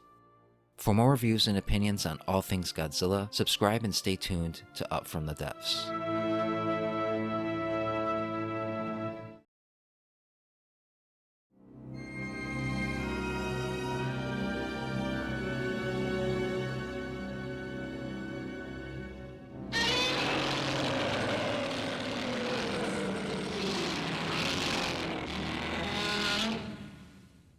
Following the box office failure of Terror of Mechagodzilla, Toho attempted to rejuvenate the Godzilla franchise for nearly a decade. Acknowledging that the series' descent into children's fare had likely alienated older fans, producer Tomoyuki Tanaka decided that it was time for Godzilla to return to the sobering anti-nuclear roots that had made the original film so special, and to do it in a way that felt modern and contemporary. Thus, the series was rebooted, and the mythology of all the previous films was discarded in favor of a direct sequel to the 1954 classic. And so, after 9 long years, Godzilla was given a fresh start, back to terrorize Tokyo in the perfectly titled The Return of Godzilla.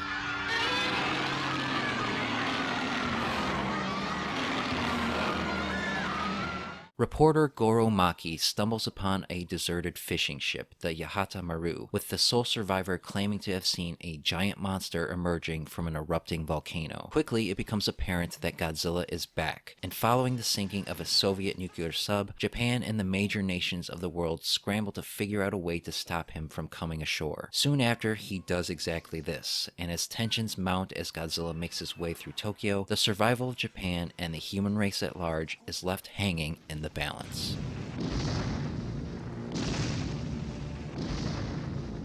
The Return of Godzilla marked a significant milestone for the, at the time, 30-year-old franchise. Not only did it see the return of Japan's most iconic monster after a long absence, but it was also a return to the tone and themes that had made the original a masterpiece. Stripped of the kid-friendly heroics and nonsensical plots of the later Showa Era films, Godzilla is back to being truly menacing again. This is reflected in the new design, which is big and mean and lacking in any semblance of humanity. He's portrayed more like an animal whose instincts can be used against him, a surprise turn that makes Godzilla more vulnerable than he has ever been despite his increased power. It's a refreshing and realistic take on the character that signaled the drastic change in direction the franchise needed.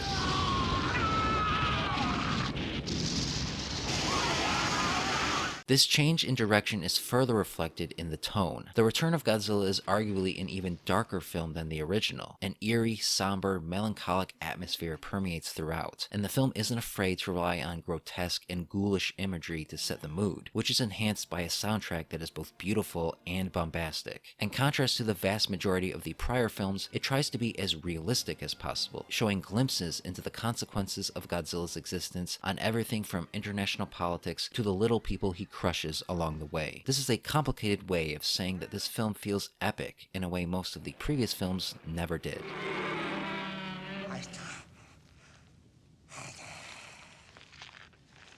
Like the original, The Return of Godzilla has an explicit anti-nuclear theme. The film isn't afraid to have a thoughtful discussion as to the moral implications of atomic power within the politics of its Cold War era. Some of the most riveting scenes are of the Prime Minister being pressured by the US and the Soviets to use nuclear weapons on Japan, and its conclusion is appropriately subdued and eloquent. Moments such as this are when the film is at its most dramatically potent, and is a stark reminder yet again that Godzilla is at his best when the films are about more than just mindless giant monster action. With that being said, The Return of Godzilla certainly doesn't skimp out on the mayhem and destruction. The film has a nice handful of quality set pieces that wisely don't attempt to merely mimic the original. The Super X in particular proved to be quite a worthy adversary for Godzilla, and their encounters provide for some of the film's most memorable moments. The special effects are leagues better than they had been 10 years prior, and go a long way toward making it feel like a legitimate film as opposed to the cheap rubber-suited antics of many of the earlier entries.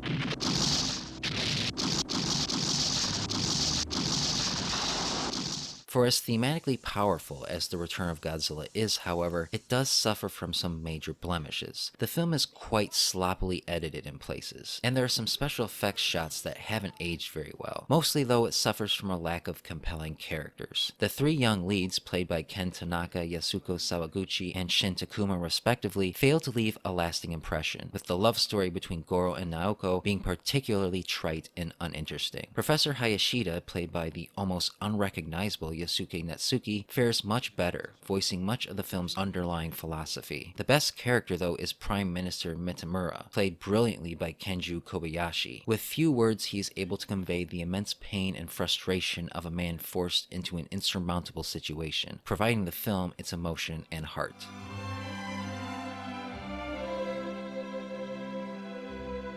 The Return of Godzilla is the type of Godzilla movie that only gets made once every generation, reflecting the anxieties and hopes of the time period in which it was made. And while it doesn't quite reach the heights of the original, it is an admirable and much needed return to form for the franchise at the time. It's a fantastic start to a new era of Godzilla films, and in time has become recognized as one of the franchise's best entries. For more reviews and opinions on all things Godzilla, subscribe and stay tuned to Up From the Depths.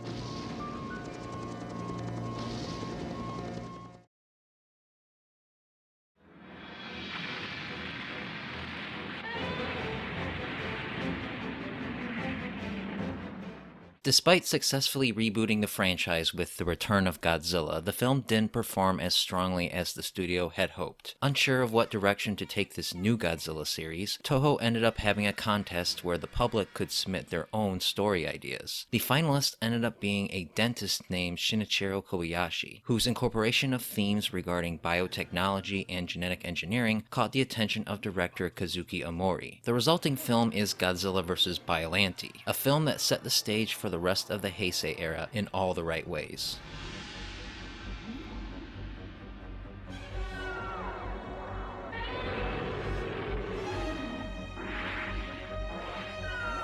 Following Godzilla's imprisonment in Mount Mihara, a genetic arms race begins with regards to Godzilla's cells. 5 years later, after Dr. Shiragami had lost his daughter Erica to a terrorist attack, he merges her DNA with that of a Rose and Godzilla in a desperate attempt to keep her alive, which births the monstrous plant Biollante. At the same time, Godzilla reemerges from Mount Mihara, and with both monsters on a collision course, Japan has to once again figure out a way to save their country from the children of man's scientific hubris.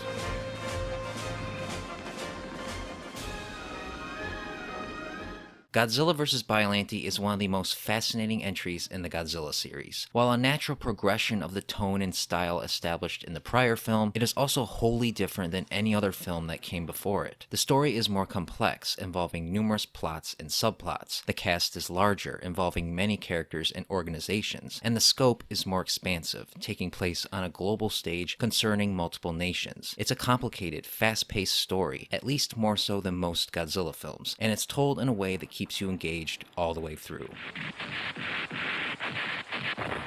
Godzilla vs. Biollante also attempts to engage in some thought-provoking themes as well. While still continuing the anti-nuclear theme that was so potent in The Return of Godzilla, it is accompanied and modernized with a focus on the dangers and moral ambiguity of genetic engineering. The film continues to show how the existence of Godzilla has impacted the scientific and political landscape, and while this can sometimes get lost in the shuffle of the plot, it is no less compelling and makes the film feel truly contemporary, even 30 years later. This is a poetic, serious film, driven by genuinely compelling ideas, which is a far cry from the campy schlock that had defined the franchise for decades prior.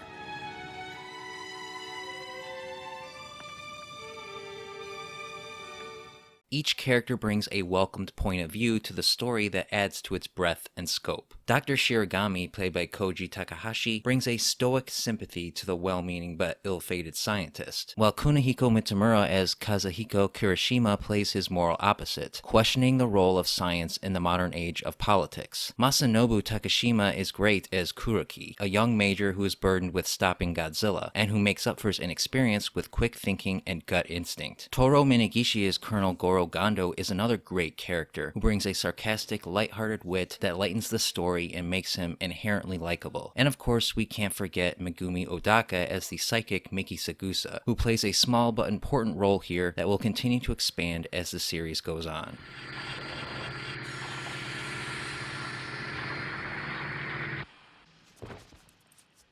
You'd think with so many characters and so much going on that the monsters would feel secondary to everything else, but this is not the case. Godzilla vs. Biollante never forgets to keep the monsters in the forefront, and those who come strictly for the kaiju will get their fill. The film wastes no time getting Godzilla back into action, and once he is unleashed, he is a constant presence throughout. Despite the title, the film is actually more about stopping Godzilla, and it's a thrill ride watching the human cast have to come up with new solutions to each new situation. We get an upgraded Super X, some great military engagements, spectacular city destruction scenes, and in between all that, a couple well-choreographed monster fights. It's practically non-stop action from beginning to end that somehow never overshadows the more heady aspects of the story. The special effects are exceptional on almost all fronts, and in many ways broke new ground for the franchise. Both Godzilla and Biollante are brought to life with a wonderful degree of expressiveness, and the fights between them, while brief, are brutal. Godzilla's new design is so good it has become iconic, giving him a menacing, more animalistic look that feels believable while still being recognizable. And both forms of Biollante are perfectly realized, a blend of beauty and horror that brings to life the themes of the film with precision and clarity. The final form is an especially impressive special effect, and could easily stand toe-to-toe with the modern-day movies of today.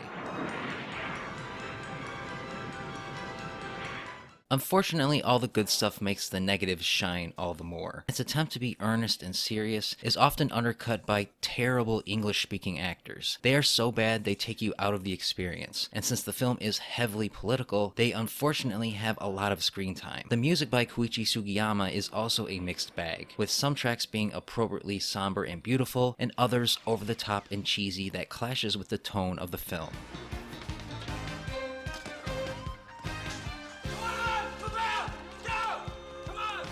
Still, even with its flaws, Godzilla vs. Biollante is an exceptional Godzilla movie on nearly all fronts. It blends serious-minded human drama with thrilling kaiju action better than probably any Godzilla film that preceded it. It birthed a leaner, meaner, more realistic Godzilla and brought him into the modern age, all while also taking risks and not relying on the tropes and formulas of the past. It is a film ahead of its time, often overlooked and forgotten, but is now considered by many to be one of the best Godzilla movies ever made. For more reviews and opinions on all things Godzilla, subscribe and stay tuned to Up From the Depths.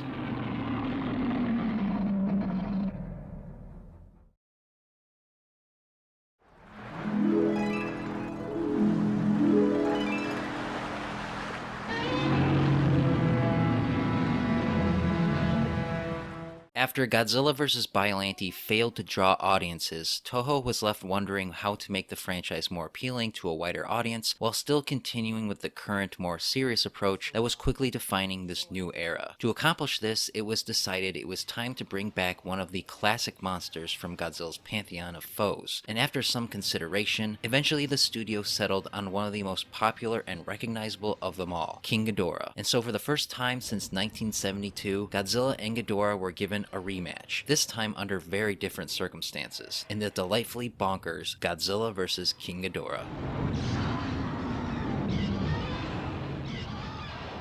After a UFO is seen flying over Japan, its occupants are revealed to be humans from the distant future, who have come to save the nation from an impending and catastrophic attack from Godzilla by traveling to the past and erasing him from history. They succeed, and in his place, King Ghidorah is born, a monster controlled by the Futurians, whose actual goal is to destroy present-day Japan, who have become a world superpower in the future. Seeing no other option, Japan has to figure out a way to birth Godzilla back into existence with the hope that he'll save them from total subjugation.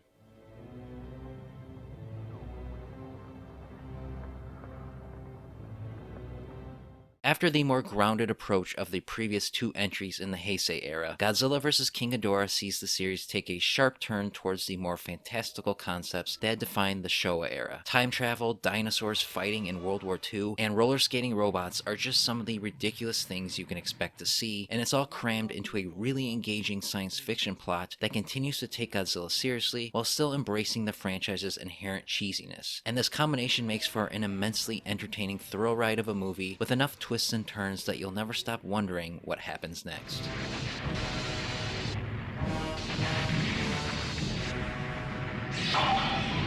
Despite the title, though, Godzilla vs. King Ghidorah is actually more of an origin story than a versus movie. The time travel plot is used to finally give audiences a definitive origin story of the famous monster, revealing him to have been a rather docile creature before a bunch of men with machine guns made him mad, and he ends up suffering for it. This adds a valuable sense of pathos to Godzilla, while also further complicating his connection to Japan. Indeed, for as silly as this movie is, at its core, it is an examination of Japan's complex relationship with Godzilla. More so than ever before, his dual nature is on full display, at once both savior and destroyer. It's a fascinating idea to explore, and it is that idea that gives the film its thematic and emotional punch amidst all the sci-fi shenanigans and monster brawls.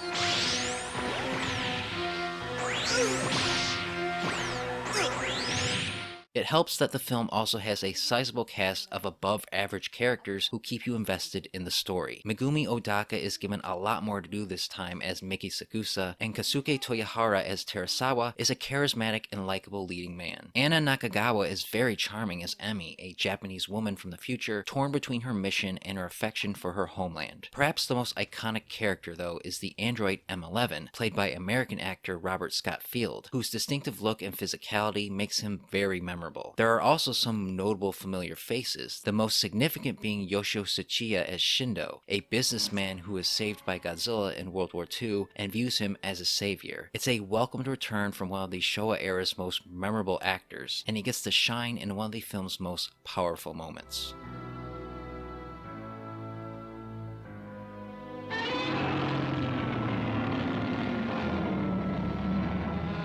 With regards to special effects, Godzilla vs. King Ghidorah continues to up its game, improving upon the accomplishments of the last film. Godzilla looks even better and is more expressive, and King Ghidorah is brought to life with greater fluidity than ever before. The film adds an extra twist to the classic monster by bringing him back as Mecha King Ghidorah, who is an even more impressive sight. The battles between the monsters are rather short but explosive, and are all the more dramatic because they are integral to the plot. Director Kazuki Omori continues to bring a more modern Western style to the series, embellishing the film with a tight pace and lots of action. This is enhanced by the return of the master Akira Ifukube, whose score is a combination of old and new themes that perfectly fits the tone of the film. The biggest blemish of the film is that it is riddled with inconsistencies and plot holes. The use of time travel is always a tricky plot device in fiction, and Godzilla vs. King Ghidorah is especially sloppy with it. Rules are established only to be forgotten, and if you think about the plot too hard, it falls apart into absolute absurdity. The film also isn't quite as polished as the previous entries, containing some rough-looking special effects shots, with Ghidorah in particular looking rather stiff and awkward when flying. These are all minor issues though. Overall, Godzilla vs. King Ghidorah is another high-quality entry into the second era of Godzilla films. It throws a ton of new and interesting ideas into an engaging, if convoluted, plot that is at its heart about Godzilla, and is thus a treat to anyone with an affection for the character. It is a true blockbuster, a film that hides its deeper ideas within an action-packed and dramatic story that can be enjoyed on the most basic of levels. It doesn't always make sense, but Godzilla vs. King Ghidorah is packed with so much quality kaiju content that you'll be having too much fun to care. For more reviews and opinions on all things Godzilla, subscribe and stay tuned to Up From the Depths.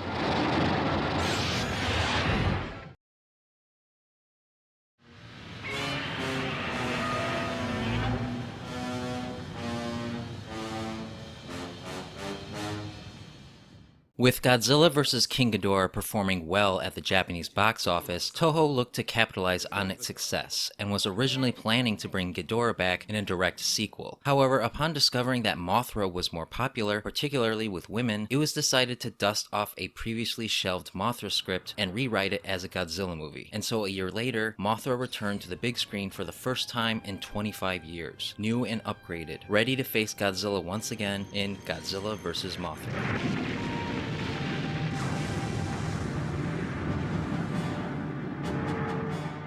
A massive meteorite crashes and awakens a sleeping Godzilla, which uncovers a mysterious large object on the unexplored Infant Island. A small expedition is sent to the island to investigate, and there they discover the Cosmos, two twin miniature girls who reveal that the egg is Mothra, who will hatch soon to do battle with her counterpart, the Black Moth Batra. As Mothra and Batra fight for the fate of Earth and humanity, Godzilla enters the fray, who proves powerful enough that the two might have no choice but to work together to defeat him. Godzilla vs. Mothra sees the Heisei series shifting further away from the moral and political complexity of the earlier entries. The fantasy elements are embraced even further, and there is a greater effort to make the film more family-friendly with the inclusion of slapstick comedy and family drama. This is, of course, appropriate given that this same style was used in the original Mothra, and in fact there are many story elements taken from the original Mothra vs. Godzilla, making this a loose remake in many ways. The results are kind of a mixed bag, where Godzilla feels like an afterthought in his own movie.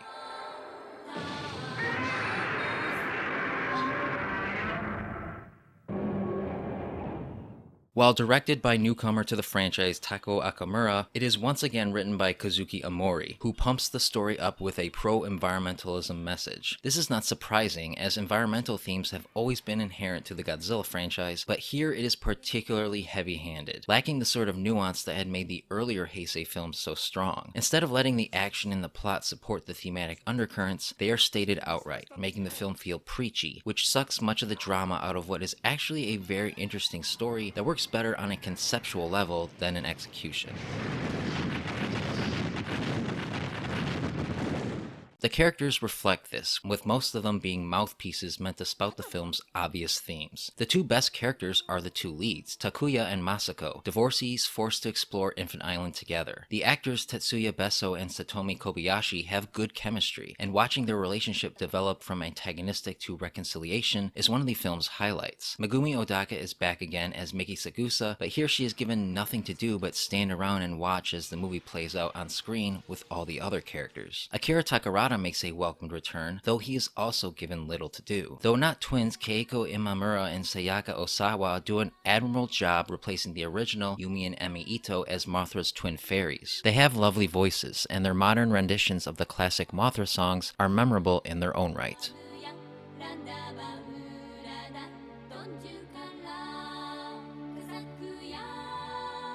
Godzilla vs. Mothra does have some quality monster action that makes up for its narrative shortcomings. The inclusion of Batra as a sort of dark twin to Mothra is a really inspired addition to the mythology, and the conflict between the two is the film's most compelling element, even if it feels like it could have been fleshed out more. Mothra herself is upgraded to better handle the new, more powerful Godzilla, though her execution, while not bad, is a step down from the more natural insect-like movements of the original. Godzilla himself is brought to life with the same degree of believability as the last film, and while he does kind of feel like a third wheel in this film, his role as a wild card antagonist is actually quite enjoyable. The final three-way battle between Godzilla, Mothra, and Batra is decent, but suffers from the stiffness and over-reliance on beam attacks that would go on to define the Heisei Era.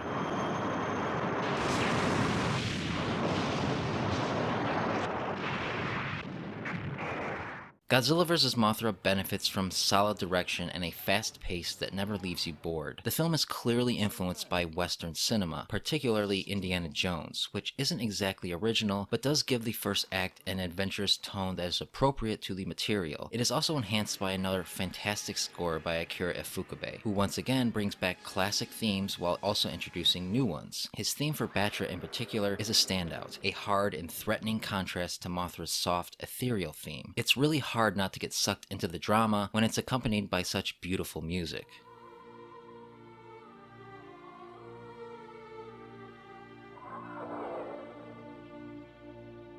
Godzilla vs. Mothra is a clear step down in quality to the previous films in the Heisei era. It lacks their technical and narrative sophistication, instead relying on heavy-handed environmental messages and broadly sketched one-dimensional characters to appeal to a broader audience. It's undoubtedly a more commercial film, and it benefited from this, becoming the highest-grossing Godzilla movie since 1962. It's a solid film with some interesting ideas, cool monsters, and another amazing score by Akira Ifukube. It may not be the greatest of the Heisei series, but it's still a decent addition to the franchise that brought some new ideas to one of Godzilla's most classic of enemies.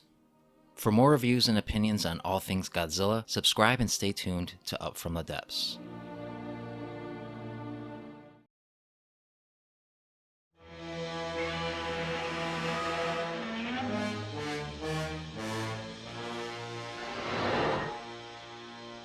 Godzilla vs. Mothra ended up being the most profitable film in the franchise in decades, proving to Toho that their strategy of bringing back the monsters of old was the way to go. And so a sequel was immediately greenlit, and it was decided to bring back not just one, but three classic characters from the Showa era: Rodan, Mechagodzilla, and perhaps most shocking of all, the son of Godzilla. Thus an epic three-way kaiju conflict was set in what was originally to be the final installment in the Heisei series, Godzilla vs. Mechagodzilla II.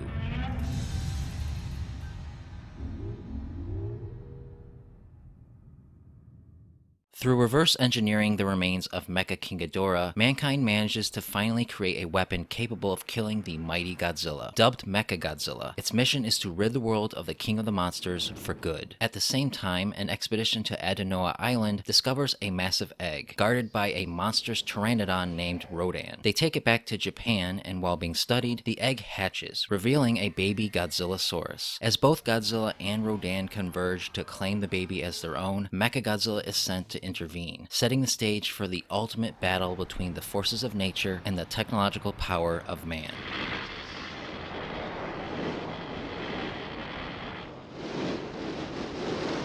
Godzilla vs. Mechagodzilla II is yet another solid, action-packed, and highly entertaining entry in the Heisei series. Its aspirations to prematurely end the series with a bang makes it feel epic, like everything but the kitchen sink was thrown in an effort to satisfy its audience. Given this, you'd think the film would be a mess, but thanks to a tight script by newcomer Wataru Mimura that touches on some of the franchise's time-honored themes, it manages to keep it all together with a simple, streamlined plot that focuses on the monsters without forgetting the humans in the cockpit.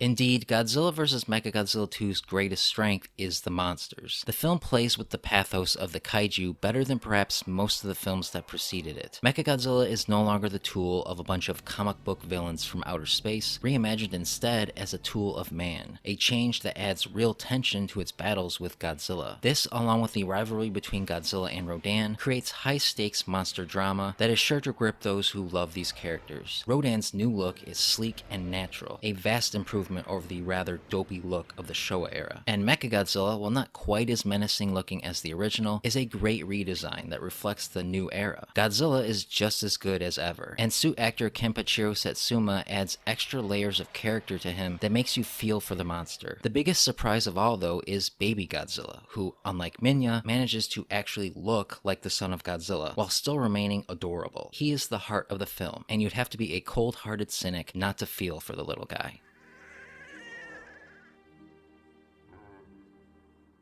Don't think that all this means that the humans are put in the back burner. While maybe not quite as good as some of the earlier Heisei films, they add a valuable human perspective to the monster drama that neither condemns nor condones. The psychic Miki Sagusa is still a major supporting player, and her increased role here gives Megumi Odaka a lot more to do, allowing her to develop the character to a far greater degree than the last few films combined. Masahiro Takashima as the self-admitted Pteranodon enthusiast Kazumi Aoki is a charmingly airheaded and single-minded leading man, and Ryoko Sano is immediately sympathetic as Asusa Gojo, with her relationship with Baby being the emotional centerpiece. Surrounded by a large cast of supporting characters, these three help guide the audience towards an emotional connection to the monsters without sacrificing their human interests. What makes all this even better is that it's not dumb and mindless, but actually serves a greater theme of man versus nature that has always been inherent to the franchise. Godzilla vs. Mechagodzilla II brings this theme to the forefront in a compelling way that, while no means deep, feels like a natural progression of the series up to this point, without reducing itself to outright preaching about its message like some of the prior films have. Aside from a few ham-fisted one-liners toward the end, the film relies on its premise to convey its ideas, with each monster representing a different point of view, allowing you to enjoy it as a big, loud monster movie that also contains some nuggets of broadly sketched wisdom should you go looking for them.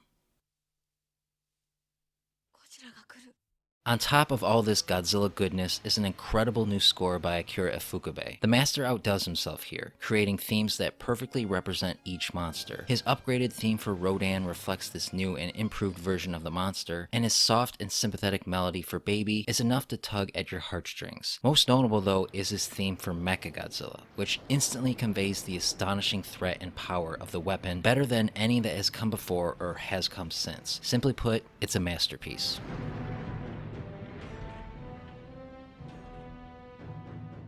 Godzilla vs. Mechagodzilla II is so good that there are very few criticisms to be made. Like every Godzilla movie, the special effects aren't seamless and can be hit or miss, with Rodan in particular suffering from the same stiffness that plagued all other flying monsters of the series. Mickey's motivation towards siding with Godzilla is also a bit muddled. It feels too sudden, and at no point does it ever feel like there's a moment where she has any sort of epiphany. And that's it, really. In many ways, Godzilla vs. Mechagodzilla II is the epitome of the Heisei series, a high watermark that represents everything good about the second era of Godzilla. The monster and human drama is balanced beautifully. The themes are simple yet elegant, and the action is plentiful, and it is all woven together by an instantly memorable score by Akira Ifukube. It is a near perfect Godzilla movie, a ballet of kaiju carnage with a little substance sprinkled on top for good measure. It is everything a Godzilla fan could ask for, and is thus one of the finest and most consistently entertaining entries in this long-running and beloved franchise. For more reviews and opinions on all things Godzilla, subscribe and stay tuned to Up From the Depths.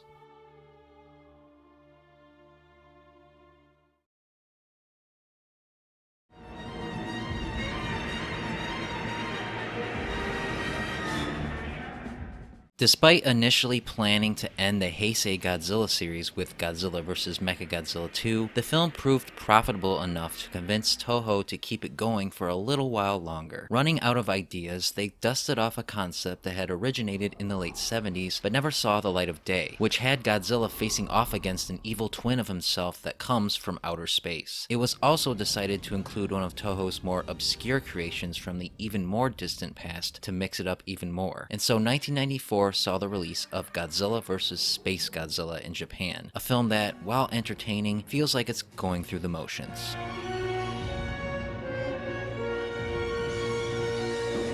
Miki Sagusa reluctantly agrees to participate in Project T, a plan to attempt to control Godzilla with her psychic abilities. As G-Force begins preparation for this radical idea, a new threat emerges from the depths of space, SpaceGodzilla, a monster birthed from the exposure of Godzilla's cells to a black hole. After SpaceGodzilla kidnaps and entraps Godzilla's son, the king of the monsters sets out to get his revenge. And seeing the greater threat, humanity sends its latest anti-kaiju weapon Mothra to help him kill the beast and save the Earth from total destruction.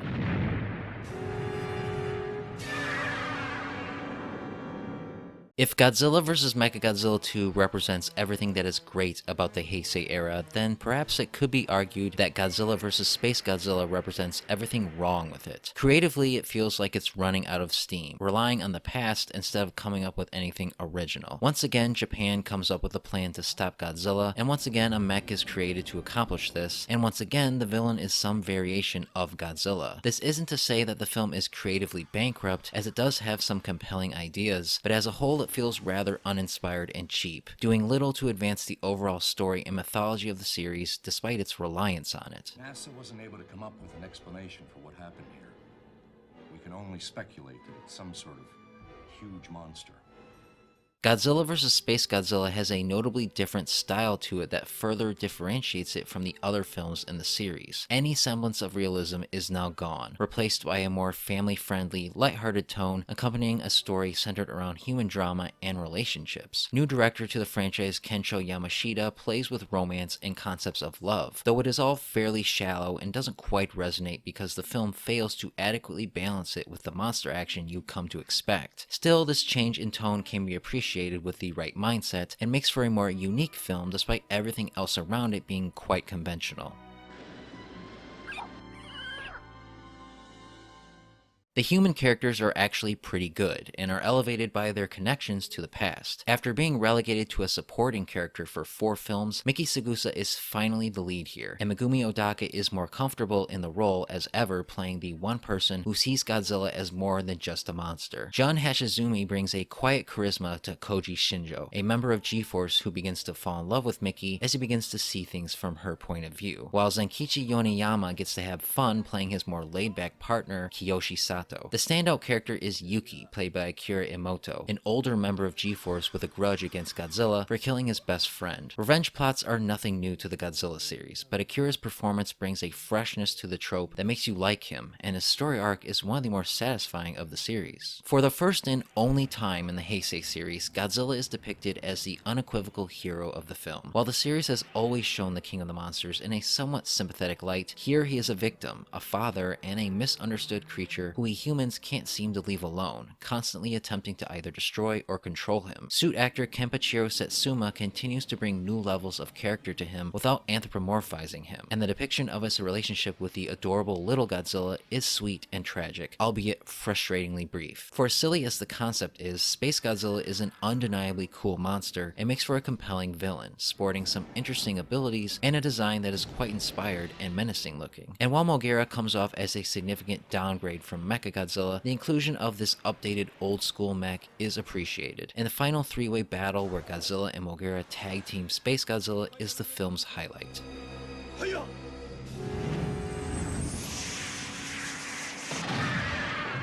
And yet, even all this good stuff can't distract from how cheap and by the numbers Godzilla vs. SpaceGodzilla is. The film suffers from some pretty bad special effects at times, and the pace is all over the place, with the middle act being bogged down by an espionage plot that goes nowhere and only exists to fill the runtime. Takayuki Hattori does an admirable job replacing Akira Ifukube, and while some of his score is rather forgettable, some tracks are instantly memorable and complement the tone of the film. The film's biggest problem, though, is that it just feels like filler, which reflects the current state of the franchise at the time. Since Toho was still waiting for the American Godzilla film to enter production, the series was in limbo, and you can tell, the film feels aimless and exists merely to keep the series going.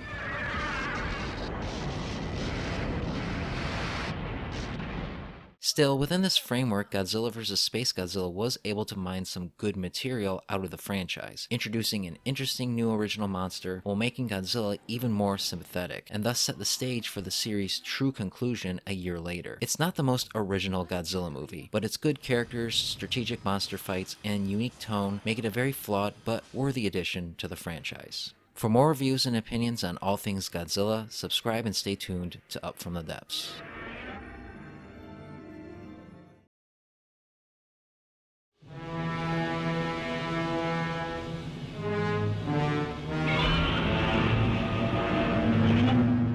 After Godzilla vs. SpaceGodzilla failed to inspire higher box office attendance, Toho came to the conclusion that it was finally time to retire the Godzilla series once again. In order to give the final film a proper sense of finality, it was decided to do the unthinkable, kill Godzilla. And what better way to do it than by having him face off against another monster created from the one weapon capable of doing just that. And so director Takao Akawara, screenwriter Kazuki Omori, and composer Akira Ifukube all returned to give the famous monster the send-off he deserved in the explosive conclusion to the Heisei series, Godzilla vs. Destoroyah.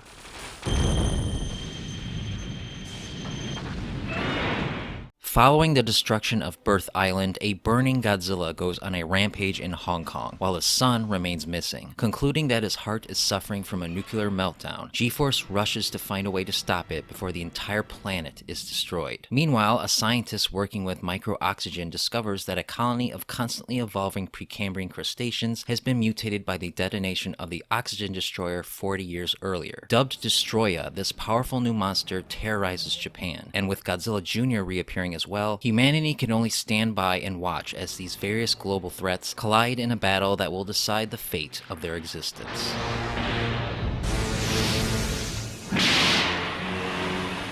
Godzilla vs. Destoroyah is a special kind of Godzilla movie. Even though it suffers from many of the same issues that plague later entries in the Heisei era, it benefits from a premise that mines much of its drama from the past to create a proper and cathartic conclusion to the series. An air of finality hangs over every frame, and from the film's opening moments, it grips you, letting you know that there is something seriously wrong with Godzilla, and that he won't be making it out of this one alive. For fans who have been invested in the character for decades, it ties a knot in your gut that doesn't leave until the credits roll, making for an emotionally exhaustive yet enriching viewing experience that will make you appreciate the big guy all the more. This experience is further enhanced by the film's deep-rooted connections to the original 1954 film that brings the story full circle. There is so much reverence and respect given to the impending demise of Godzilla, and the story treats it with the sense of awe and dread it deserves. Here, Godzilla's death is not some throwaway event. It holds the world and every living thing on it hostage, reminding us once again of the untapped destructive potential of atomic power. Frankly, the premise is ingenious and extremely creative, and adds ungodly amounts of tension to the film. Seeing Godzilla burning from within, eyes glowing hot, skin steaming, is one of the franchise's most unforgettable images, adding even more pathos to the character so that when he takes his final breath, you'll be hard-pressed to find a G-fan without something in their eye. 私の役目は終わった。 The connection to the original film extends even to the cast. Yoko Ishino and Yasufumi Hayashi play Yukari and Kenkichi Yamane, descendants of the same Dr. Yamane who discovered Godzilla in 1954. Together, these two represent the new generation, those who don't quite understand the true horror of the oxygen destroyer, quite like their aunt Emiko does, played once again by Momoko Kochi. And while her screen time amounts to little more than a cameo, it's wonderful to see her back, and every scene with her helps add to the gravitas of the story. Takuro Tatsumi Megumi plays Dr. Kensaku Ijuin, a scientist who has discovered the secrets of Dr. Serizawa's work despite his sacrifice, and his naive level-headed rationality adds hope to a world of science gone amok. And finally, Megumi Odaka returns to give a great final performance as Miki Sagusa, whose consideration for Godzilla, even in the most dire of circumstances, allows her to represent the hearts and minds of every G-fan as the inevitable draws ever closer. Even Destoroyah itself plays with one's knowledge of the original film, and its ability to inspire fear comes from the power it represents in relation to Godzilla. Its design is equally inspired, a demonic and unequivocally evil-looking kaiju that lacks any sense of remorse or compassion, and the film takes advantage of this, playing with horror conventions in ways few Godzilla films ever have. Every stage of its evolution tops the last, concluding in a final form that makes you gasp the first time you see it. Godzilla's son plays a more prominent role than ever, and looking ever more like his father. Powered up and full of expression, he's immediately sympathetic, and his fight with Destoroyah is nerve-wracking. Like the previous films, him and Godzilla share some intimate moments, making for some of the film's most heartwarming and tragic scenes.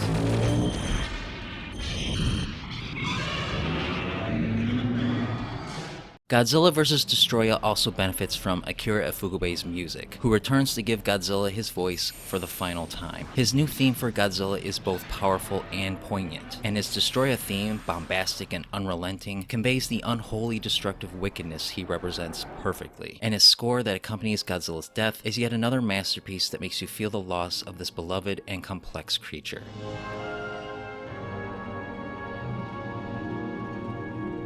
Despite everything that's been said here, Godzilla vs. Destoroyah is not a perfect film. It has some pretty mediocre special effects at times, and the way it resolves is kind of underwhelming in certain aspects. But as the conclusion to the Heisei series, it is so fulfilling it's hard to imagine it any other way. It brings the series full circle, pays respect to the past, adds a terrifying new kaiju to the mythos, and treats the death of a Japanese icon with the veneration he deserves. It's a sad but satisfying finale that'll make you miss the King of the Monsters as soon as the credits roll.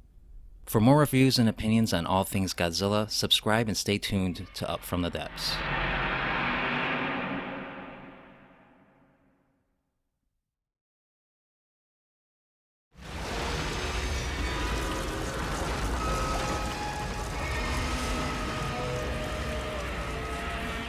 In 1995, Toho ended the Godzilla series with Godzilla vs. Destoroyah, giving TriStar Pictures room to forge ahead with the long-dormant American film, which at that point had been in production hell for years. Hot off the success of Independence Day, writer-director duo Dean Devlin and Roland Emmerich were hired to put their own personal stamp on the character, and were determined to reinvent him for American audiences. And so, sporting state-of-the-art special effects and supported by an expansive marketing campaign, 1998 finally saw the release of the long-awaited American Godzilla film, simply titled Godzilla, a film that would go on to have profound effects on the franchise going forward. When a Japanese fishing vessel is attacked in the South Pacific, NRC scientist Nick Tatopoulos is reassigned by the US government to figure out what it could be. Theorized to be a new species created by nuclear test in French Polynesia, the creature comes ashore in New York, displacing millions of people and throwing the city into chaos. As the military continuously fails to contain the beast, Nick and a team of French Secret Service men venture into the city to find its lair, where they discover it has laid eggs. It then becomes a race against time to wipe it out before a new species is born. There is no film in the Godzilla franchise more detested than the 1998 American Godzilla. For many fans, it is an abomination, a film that fails to capture any of the spirit of the Japanese films and translate it for American moviegoers. This is mostly true, but not exactly accurate, as the first 20 or so minutes makes a good first impression, playing fairly close to the tone and structure of the original film, so much so that first-time viewers may be wondering what all the fuss is about. Give it time though, because the longer the film goes on, and once Godzilla is revealed in full, it's all downhill, revealing an unremarkable, soulless reimagining that fails to understand its own title character.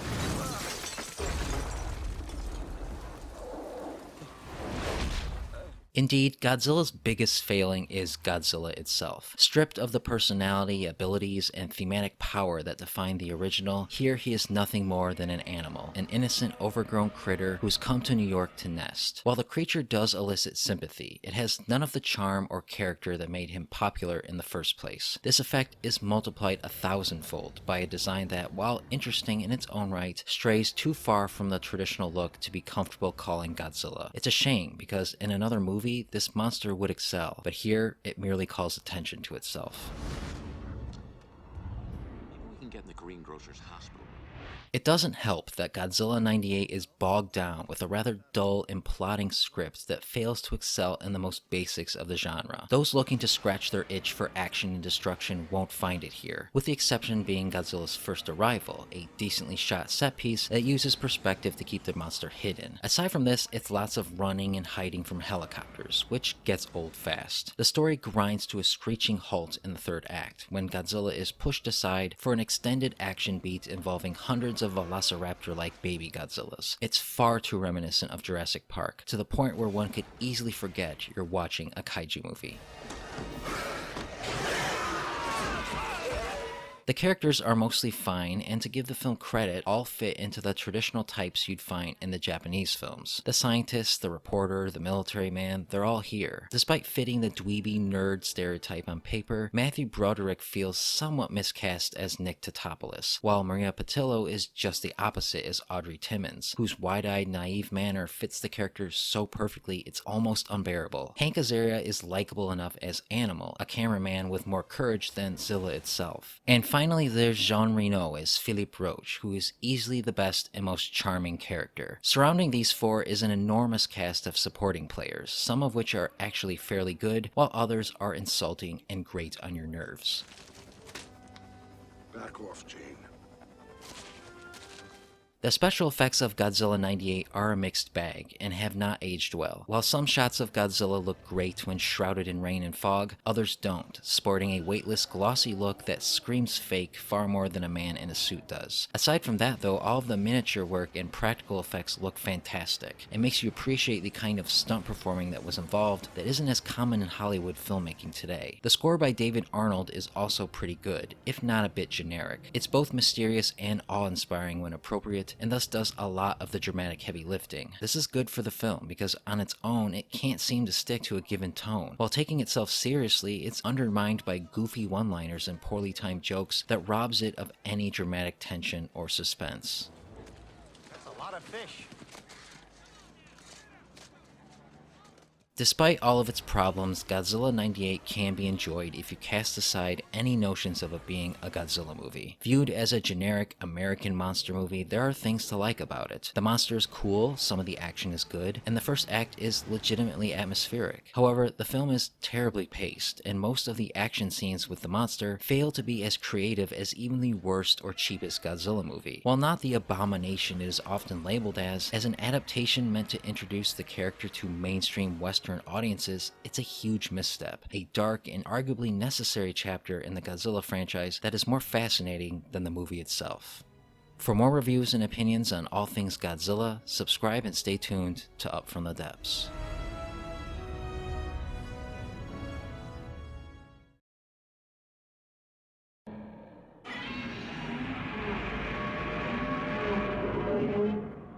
Following the critical disappointment of the 1998 American Godzilla film, Toho immediately revived the franchise in an attempt to capitalize on audience demand. Hoping to return Godzilla to his roots and remind fans of what made the monster special, the studio brought on a couple veterans of the Heisei series to craft a new story that tried some new things while remaining faithful to the formula that had made the series so popular. And so along with the dawn of a new millennia came the beginning of the next era of Godzilla, appropriately titled Godzilla 2000 Millennium.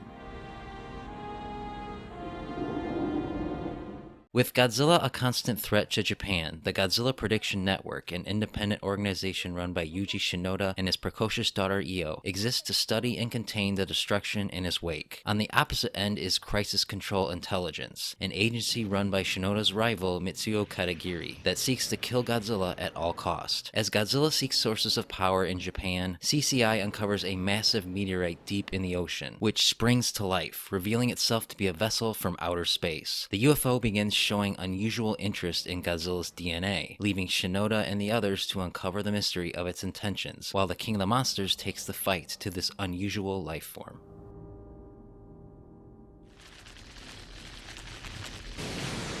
Within its opening minutes, Godzilla 2000 feels like a direct response to the much maligned 1998 American Godzilla film. It is very atmospheric, drawing out Godzilla's appearance from the ground level in such a way that feels like a breath of fresh air, as if to remind the audience of who the true Godzilla really is. From there, the film tells a familiar story in an unfamiliar way, a story of mysterious visitors from outer space, and of two rival organizations with opposing views on how to deal with Godzilla. Monster fights, military engagements, and quirky characters are all here in full force. And while the results are rather mixed, G-fans who felt spurned by the American film no doubt felt right at home.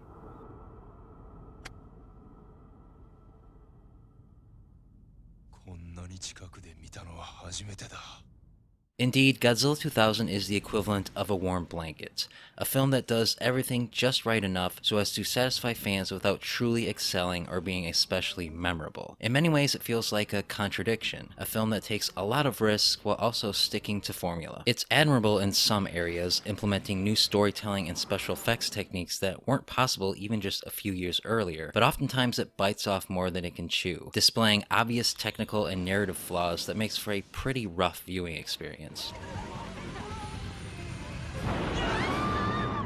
Godzilla 2000 most benefits from a really solid cast of characters and clever concepts. The Godzilla Prediction Network is a fun idea, and Yuji and Io Shinoda, played by Takahiro Murata and Mayu Suzuki, are good protagonists, displaying levels of intelligence and tenacity that endear you to them quickly. Faring a little less better is Naomi Nishida as Yuki Ichinose, a reporter who begrudgingly tags along with Shinoda. While her attitude irritates at first, you warm to her as she begins to warm towards Shinoda. Shiro Sano plays Shiro Miyasaka, a scientist torn between his work for CCI and his loyalty to his friend. But the character who makes the biggest impact is Hiroshi Abe as Mitsuo Katagiri. His dashing looks and stone-cold stare make quite a strong impression, and the battle of philosophies he has with Shinoda on how to deal with Godzilla makes for some interesting dynamics between the two. The film is also the first to go a bit into the science of Godzilla and explore what makes him invincible, revealing his regenerative abilities. It's the film's most fascinating subplot, so much so that you almost wish it was focused on more than the UFO, which isn't the most interesting villain, only becoming so when it transforms into Orga, one of the more bizarre monsters Toho has ever created. With his comically large claws and crooked teeth, it's at once both pathetic and unnerving. Godzilla's new design is great, sleek and sharp and threatening while eliminating much of the bulkiness of the Heisei design, but his unblinking expression makes him feel a bit lifeless at times, especially compared to the previous films. The battle between the two is a decent monster brawl, but suffers from some pacing issues, feeling rather slow and monotonous at times.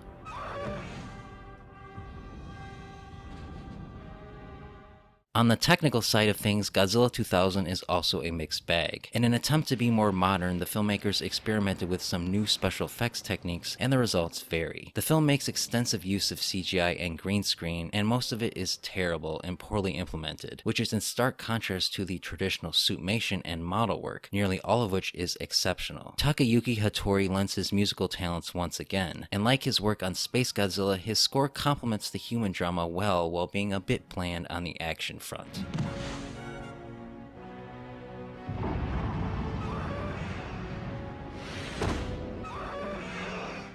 Godzilla 2000 is a film caught between two different eras. It plays it safe while taking risks, and the result is a film that feels like it was trying to keep up with the standards of modern Hollywood filmmaking while also staying faithful to the techniques of the past, a critique and response to everything that was perceived to have gone wrong with the '98 film. It has some interesting twists and turns, and it's populated by a great cast of characters, but the story is rather forgettable, and the special effects vary wildly in quality to the point where it distracts. It's a middle-of-the-road Godzilla flick, but not an especially remarkable start to the Millennium series.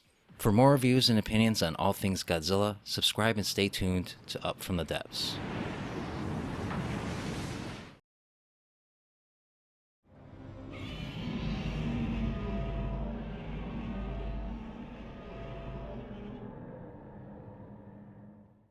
With Godzilla 2000 failing to jumpstart Toho's new series the way the studio had hoped, thoughts of a direct sequel were scrapped and replaced with another standalone reboot with loose ties to the original. Screenwriters Hiroshi Kashiwabara and Wataru Mimura were retained, while some new blood was brought on in the form of director Masakai Tezuka, whom had served as assistant director on many of the Heisei films. Together, the team attempted to inject some much-needed freshness into the series with Godzilla vs. Megaguirus, a film that instead ended up showing just how stale it was already starting to feel.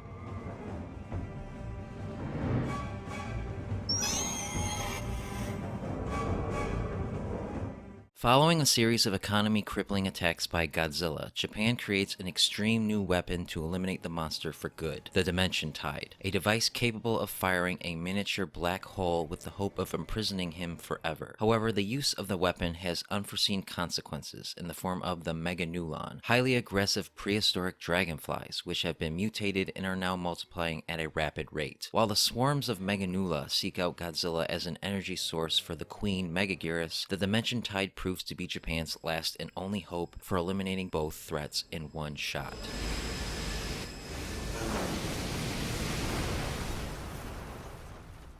Godzilla vs. Megaguirus is a return to the formula that had defined the Heisei series. Like the later entries of that series, it focuses on an anti-Godzilla agency and their attempts to eliminate Godzilla with a bold new piece of technology, while a new, more pressing threat arises in the form of another monster. This gives the film a very been-there-done-that feel that is amplified by a bland story and a monster so generic it feels like it belongs in a run-of-the-mill sci-fi movie. This is a shame because the premise of the film, for as formulaic as it is, has some elements that make it feel fresh. The Dimension Tide, while falling more in the realm of fantasy than sci-fi, is an undeniably intriguing concept. The idea of trapping Godzilla in a black hole and the potentially catastrophic existential consequences that could come from that has so much creative possibilities. This makes it all the more painful then that Godzilla vs. Megaguirus never plays with these possibilities, instead deciding to play it safe yet again.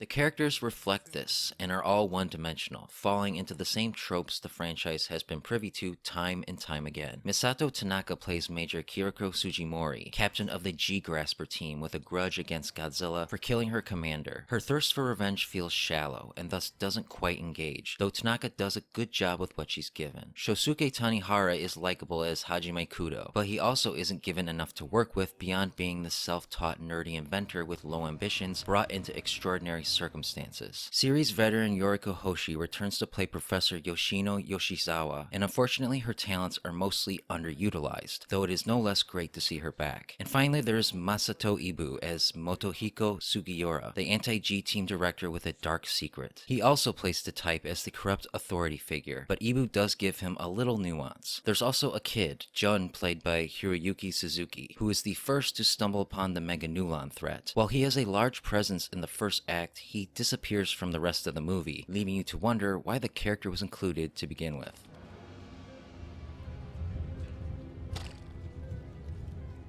As with most Godzilla flicks, Godzilla vs. Megaguirus is most entertaining when the monsters are on screen, though it suffers even in this regard. The Godzilla 2000 design is reused and looks just as good, but also retains the same blank expression that makes him feel somewhat artificial. The film contains a few memorable sequences with him, the highlight being Godzilla's fight with a swarm of Meganula. Despite some shoddy CGI, it's visually compelling and forces Godzilla to employ some creative tactics to rid himself of the pests. Aside from this, the Meganulon, while a nice throwback to the original Rodan, make for a rather bland antagonist, though a scene where a couple gets attacked stands out for how shockingly brutal it is. Megaguirus is a decent enough design, but her execution is lacking and not very convincing even by previous film standards. The battle between her and Godzilla is a mixed bag, entertaining but full of one too many humorous moments that conflict with the more serious tone of the rest of the film.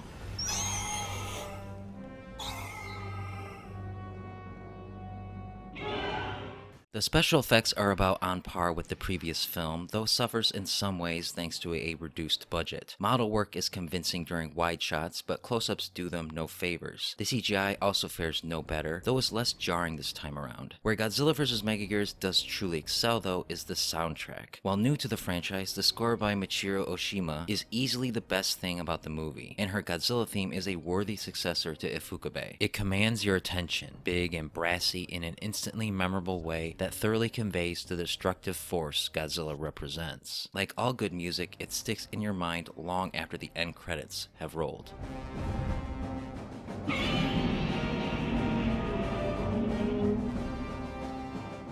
It's too bad that the rest of Godzilla vs. Megaguirus is so unremarkable. Looking past the intriguing initial setup, you'll find just another Godzilla movie. The kind that is enjoyable for fans, but aside from the amazing score, leaves no lasting impression on the mind. Any innovations it employs are surface level, serving a fairly generic story that both the franchise and the genre has seen countless times already. It's got its moments, but as a whole, Godzilla vs. Megaguirus is one of the King's more forgettable adventures. For more reviews and opinions on all things Godzilla, subscribe and stay tuned to Up From the Depths.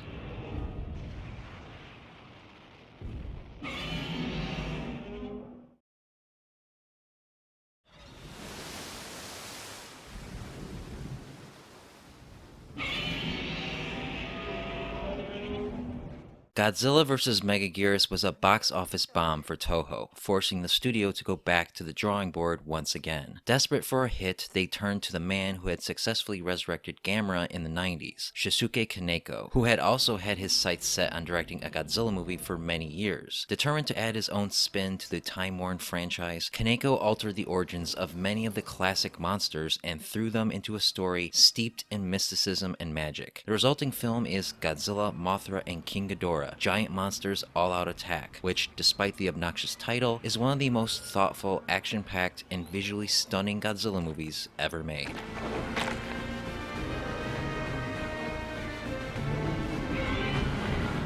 After nearly 50 years of peace, the threat of Godzilla looms on the horizon once again, setting Admiral Taizo Tachibana and the JSDF on high alert. At the same time, his daughter Yuri, a reporter specializing in urban legends, finds herself on the trail of the Guardian Monsters, massive beasts who had defended Japan in ancient times. Powered by the souls of all those wronged by Japan in World War II, a vengeful Godzilla emerges to destroy the forgetful nation, while Baragon, Mothra, and King Ghidorah all awaken to fight back, leaving Yuri, her father, and the rest of Japan to watch as these three monsters guard them from their destroyer. After two rather lackluster efforts to rejuvenate the Godzilla franchise with some fresh ideas, GMK was the home run the studio needed, radically altering the status quo while still remaining faithful to the same ideas that originally made Godzilla an enduring monster. Rooted more in fantasy than science fiction, the film dispenses with the expositional scientific jargon that often bogs down the average monster flick, replacing it instead with a potent sense of spirituality that frees it to do new and different things that, while not always of sound logic, keeps the viewer on their toes, making for an unpredictable and explosive viewing experience that will delight fans of the genre.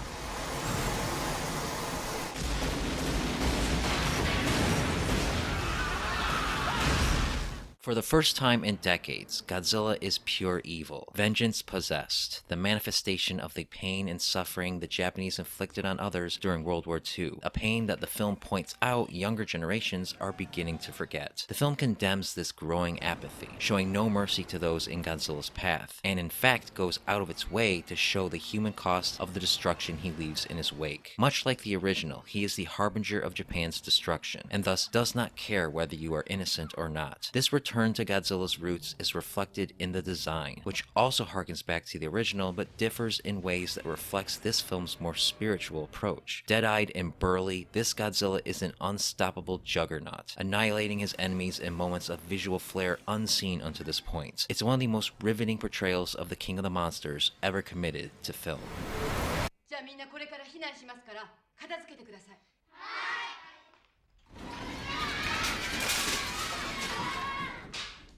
The other kaiju benefit from Kaneko's direction as well. Despite being left out of the title, Baragon steals the show, a scrappy little underdog who oozes more personality than any of the other monsters. The suitmation, shot composition, and effects work used to bring him to life are consistently good, and the fight between him and Godzilla is the film's highlight. Mothra benefits from a new design that makes her look more warrior and wasp-like, though she still suffers from a bit of stiffness. Unfortunately, King Ghidorah is the worst off, suffering from a stunted, sometimes plasticky look that is a far cry from the imposing stature of previous incarnations. The fights between the monsters are simple but high impact and brutal, and are so visually arresting it will often leave you breathless.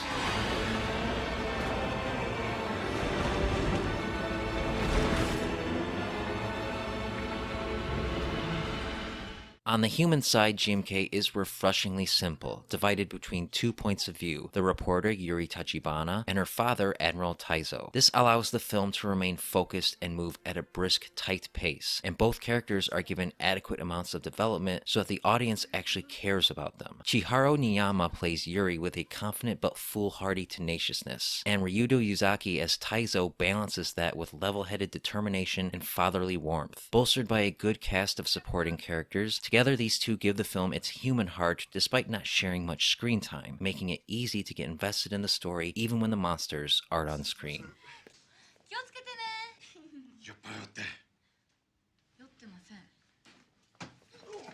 Technically, GMK also makes a strong impression, sporting some of the franchise's best special effects work. Through impeccable framing and punchy sound design, the film conveys the size and weight of the kaiju better than most other films in the series, and their powers are brought to life with compelling, if imperfect, visual fidelity. The computer effects work is still severely flawed, but its integration with the suitmation and model work is a vast improvement over the last few films. And finally, it must be said that Kao Otani's score is simply magnificent. While stylistically very far removed from past Godzilla scores, it is equally as resonant and memorable as the best Ifukube track, and a worthy addition to the vast library of fantastic music this franchise has inspired.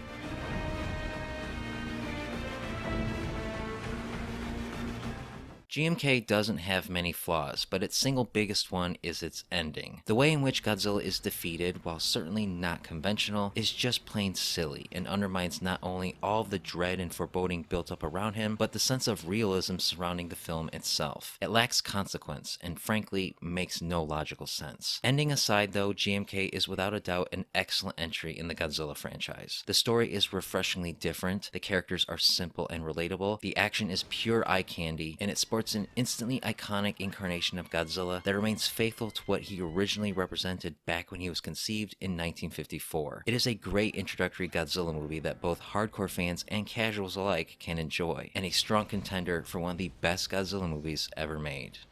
For more reviews and opinions on all things Godzilla, subscribe and stay tuned to Up From the Depths.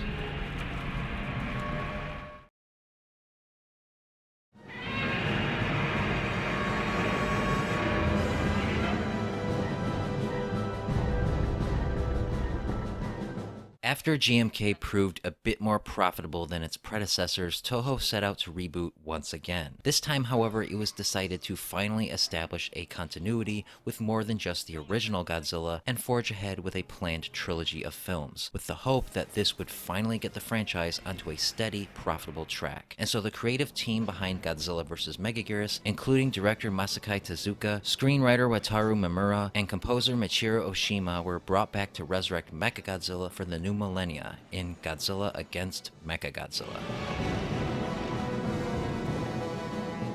It is the year 1999, and 45 years after Godzilla devastated Tokyo, he returns, setting the entirety of Japan scrambling to find a way to stop him. To do this, the nation's top minds are assembled to build a biomechanical robot off of the original Godzilla's skeleton, and 4 years later, Mechagodzilla, dubbed Kiryu, is created. Piloted by a disgraced soldier seeking redemption, Kiryu is Japan's only hope of putting an end to the threat of Godzilla once and for all.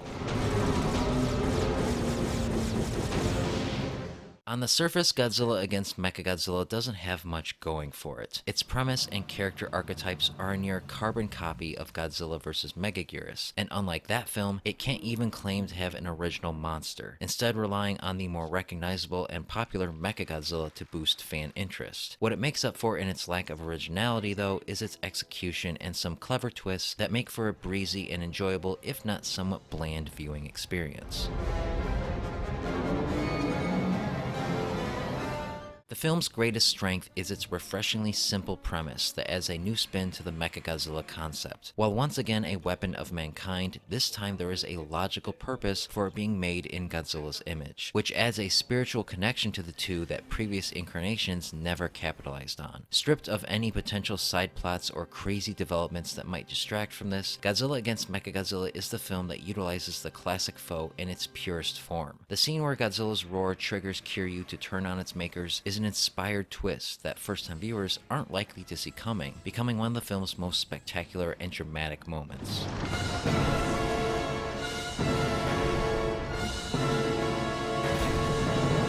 Adding to this is the new Mechagodzilla's design, a wonderful merging of the original's hard-edged menace and the sleek sophistication of the Heisei design. Godzilla also gets a makeover, returning to the 2000 look while refined to appear slimmer and more threatening. The fight that concludes the film is one of the franchise's most entertaining. It's fun, well-paced, and dynamic, and for the first time, Mechagodzilla is portrayed as the underdog, giving this fight a different flavor to it than previous duels between the two never had, further adding to the film's freshness despite everything around it being so familiar.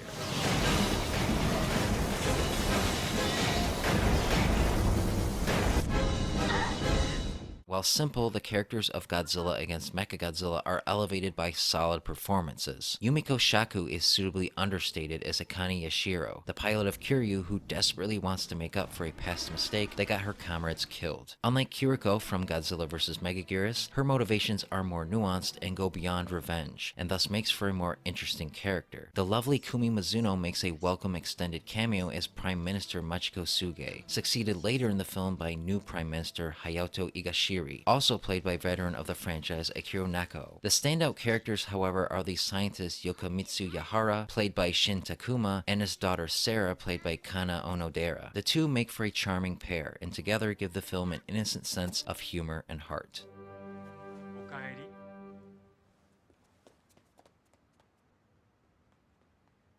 Technically, Godzilla against Mechagodzilla is one of the most consistent entries in the Millennium series. Suitmation and model work are solid, and CGI is used to enhance what is already there, adding more fluid motion to the fights, with Kiryu in particular given a sense of speed and agility that previous incarnations didn't have. The action scenes are all exciting and fun to watch, especially when enhanced by Michiru Oshima's score, who brings back her excellent motifs from Godzilla vs. Megaguirus. Her new theme for Kiryu complements Godzilla's perfectly, and when the two play back and forth against each other in the film's climactic showdown, you'll be mentally pumping your fists with glee.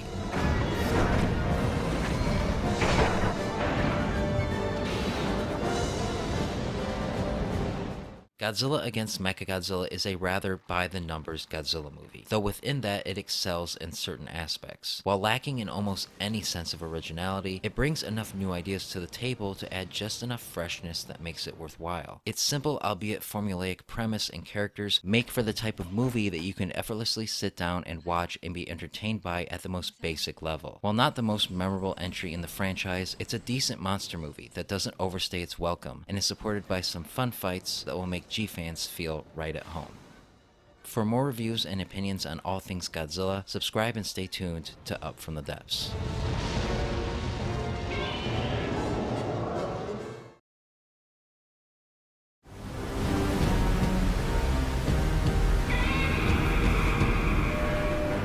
Having laid the groundwork with Godzilla against Mechagodzilla, Toho immediately went ahead and began work on a direct sequel, finally breaking the pattern of standalone films that had defined the Millennium series up to that point. The return of director Masakai Tezuka and his creative team ensured that the next film would feel like a natural continuation of what came before, and in much the same way that the last film was a direct sequel to the 1954 film, it was decided to make the follow-up a direct sequel to the original Mothra, and thus the stage was set for an epic three-way showdown between Godzilla, Mechagodzilla, and Mothra in Godzilla Tokyo S.O.S. A year after its battle with Godzilla, Kiryu is repaired and modified, ready to protect Japan against the King of the Monsters should he come ashore once again. Things take a dramatic turn when the Shōwa appear, pleading for Godzilla's bones to be returned to the sea, and promising that Mothra will fight Godzilla in Kiryu's place. Japan is frozen with indecision until Godzilla attacks Tokyo, and when an outmatched Mothra arrives to hold him off, it's up to Kiryu to even the odds and fight against its biological brother one final time.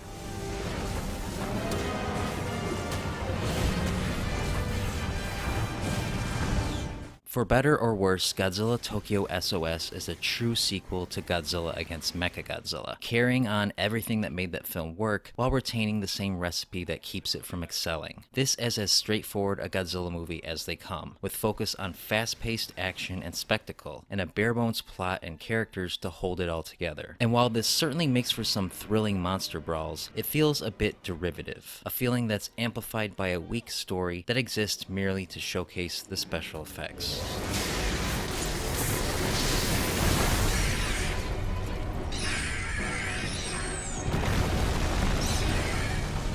What stands out the most about Tokyo S.O.S. is its explicit connection to the original Mothra. For fans, this will no doubt be a pleasant surprise, but sadly the film does very little with it beyond mere setup. The central conflict of the film, which sees Mothra and the Shōwa pleading for the skeleton of the original Godzilla to be laid to rest, has so much dramatic potential to be mined and themes to be explored, but the film never attempts to, instead using it as a bookend for a fight that takes up nearly half of the runtime. Make no mistake, it's a good fight, but had these interesting ideas been developed and integrated into the story better, it could have been so much more.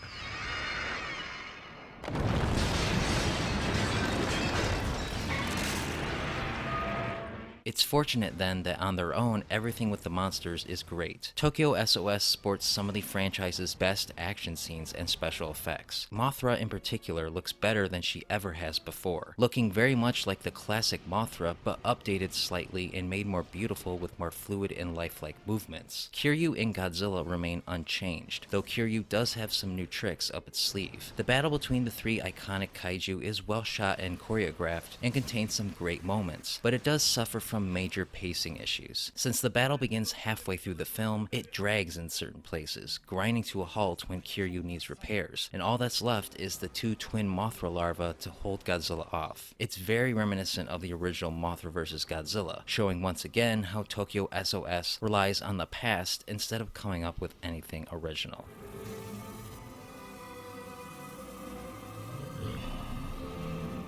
The characters are even more straightforward than those of the last film, containing only the barest of motivations to push them through the plot. Yumiko Shaku returns briefly to reprise her role as Akane, but is quickly written out of the movie to make way for a new group of characters. The new lead is Nobuo Kaneko as Yoshito Chujo, a mechanic with a deep affection for Mechagodzilla. Kaneko is alright in the role, but the character is too underwritten to make any sort of lasting impression. The most interesting thing about him is his relation to a classic character from the past. Hiroshi Koizumi returns to play his uncle, Dr. Shinichi Chujo from the original Mothra, and it is wonderful to see him back, even if he exists merely as an expositional device. The Shōwa return as well, this time played by Masami Nagasawa and Chihiro Atsuka, and while it's always a joy to see the twins and hear a new rendition of the Mothra song, their role within the plot is very surface level, only appearing to either give dire warning or aid the protagonist.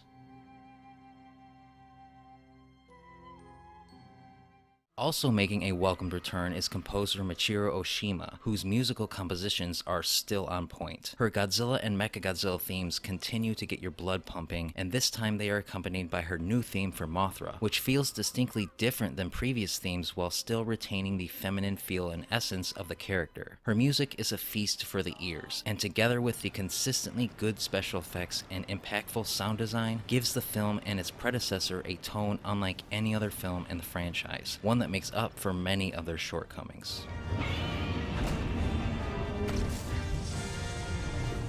Godzilla Tokyo S.O.S. is as bare bones as a Godzilla movie as you can get. Its plot is absurdly simple, existing merely to provide some context for the monster fights that makes up the majority of the film. The action is good, some of the franchise's best in fact, but with so little else to support it, you grow weary as it goes along. It's a passably entertaining movie that is sure to give you your giant monster fix and little else.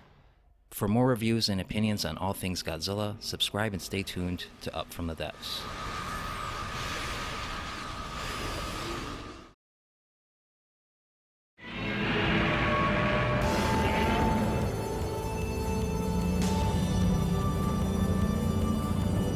With Godzilla Tokyo S.O.S. performing at a record low at the Japanese box office, Toho decided it was time to once again put the Godzilla series in hibernation. However, since 2004 was set to be the 50th anniversary of the franchise, the studio figured it might as well go out with a bang. To helm the celebration, Toho hired director Ryuhei Kitamura, an unorthodox choice whose style was hoped would lure in casual moviegoers and hardcore fans alike. Set to be the most expensive and expansive kaiju movie ever made, Godzilla Final Wars was unleashed onto the world, giving fans a G-flick unlike any other.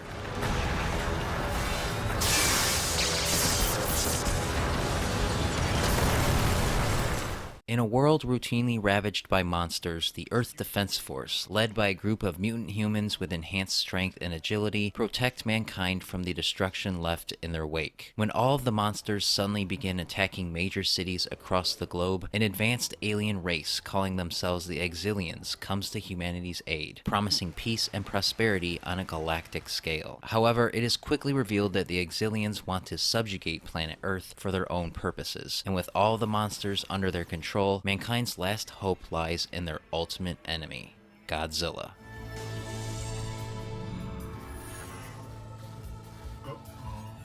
Godzilla Final Wars can be summed up in one word: excess. As a celebration of 50 years of Godzilla, it attempts to cram in as much reverence as possible, even at the expense of logic or plot. More so than any other Godzilla film before, spectacle is the clear priority here. Fast, frenzied, and absolutely unrelenting, it hammers you into submission, throwing action scene after action scene at you at such a rate that by the end you'll be exhausted. This will undoubtedly rub some the wrong way, but for those who will happily revel in the more absurd nature of the genre and are eager to consume as much kaiju carnage as humanly possible, it's a smorgasbord of pure adrenaline-fueled entertainment that never bores.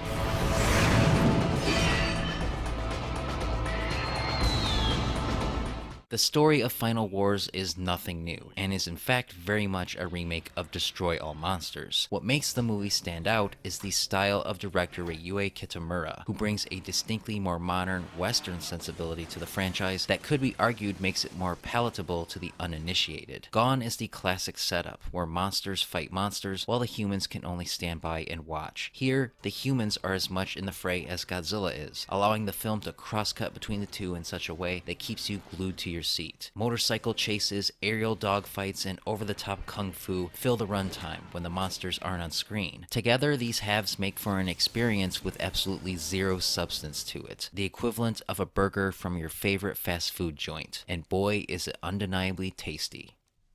Ozaki? Nice work. The human cast is made up of an impressive roster of young and old, and appropriately many of them are veterans of the franchise. Akira Takarada, Kumi Mizuno, and Kenji Sahara all make appearances, with Takarada in particular playing quite a substantial role and clearly loving it. Masahiro Matsuoka plays Shinichi Ozaki, a mutant whose conscience allows him to tap into the latent power within. At his side is Rei Kikukawa as Miyuki Otonashi, a UN biologist he is assigned to protect. Aiding them is her sister Anna, played by Maki Mizuno, a journalist who smells the deception of the Exilians before anyone else. The two who steal the show, though, are Kazuki Kitamura as the evil controller of Planet X, and Don Fry as Douglas Gordon, the captain of the flying warship Gotengo. Kitamura is deliciously over the top, playing a villain so gleefully egotistic it is a joy to watch him get his comeuppance. On the opposite end is Don Fry, whose performance is so comically dry it has to be seen to be believed. I'll undergo your court-martial or anything else you have. So just keep your mouth shut. The cast of kaiju is just as expansive, a who's who of Godzilla's most classic friends and foes. Final Wars is so filled to the brim with monsters that most of them get mere minutes of screen time, which may disappoint some, but they make the most of what they're given. The biggest surprise is the inclusion of the TriStar American Godzilla, here dubbed simply Zilla, who shows up just to get beaten by the real Godzilla, who in this film is comically unstoppable, cutting through the film's roster of kaiju like a slasher villain, taking down one after another at such a rate that some may get frustrated. But that is the film's charm. No one monster can touch Godzilla, making for some truly humorous and gratifying moments that reaffirm his unofficial title as King of the Monsters.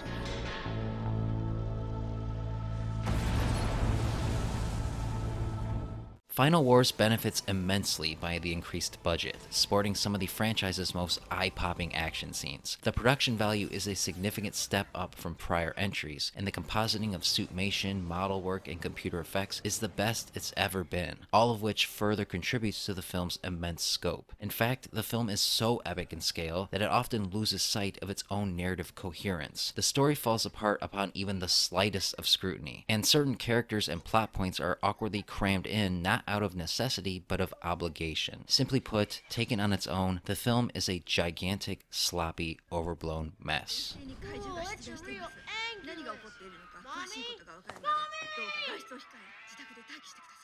It's a good thing then that Godzilla Final Wars is so outrageously entertaining. As a 50th anniversary celebration of the Godzilla franchise, it checks every box, filled to the brim with references, callbacks, and in-jokes to the point where it becomes a detriment to itself. The film is a mishmash of many genres set within the framework of a kaiju movie that is fun from start to finish. It certainly isn't the most thematically rich Godzilla movie, but taken for what it is, a modern-day throwback to the kind of schlocky, goofy fun the franchise was so fond of in the past, Final Wars is a blast, and a satisfying way to commemorate a significant milestone of one of Japan's most iconic fictional characters. For more reviews and opinions on all things Godzilla, subscribe and stay tuned to Up From the Depths.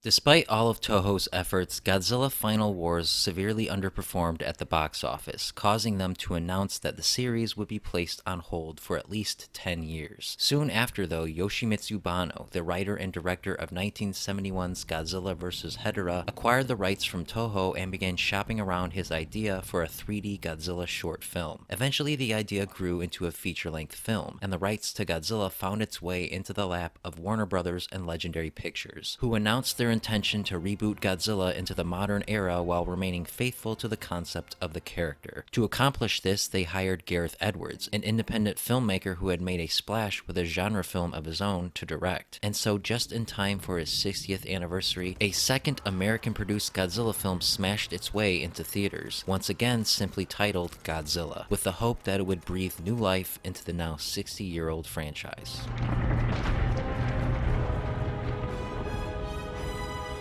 On the day of his dad's birthday, young Ford Brody loses his mother to a power plant meltdown. 15 years later, Ford, now enlisted in the Navy, returns to his family only to be immediately torn away by the arrest of his father in Japan, who is convinced that the meltdown was no accident, but was instead the result of some unknown massive creature whose presence is being covered up by the government. Just in time, the long-dormant creature, dubbed Muto, hatches, as does its mate, sending the world into a tailspin of chaos and destruction. As mankind desperately tries and fails to subdue the beast, another giant creature, an ancient alpha predator named Godzilla, rises from the ocean to hunt them down. While Ford makes it his mission to get back to his family, Godzilla takes the fight to the Mutos, leaving humanity's survival in nature's hands.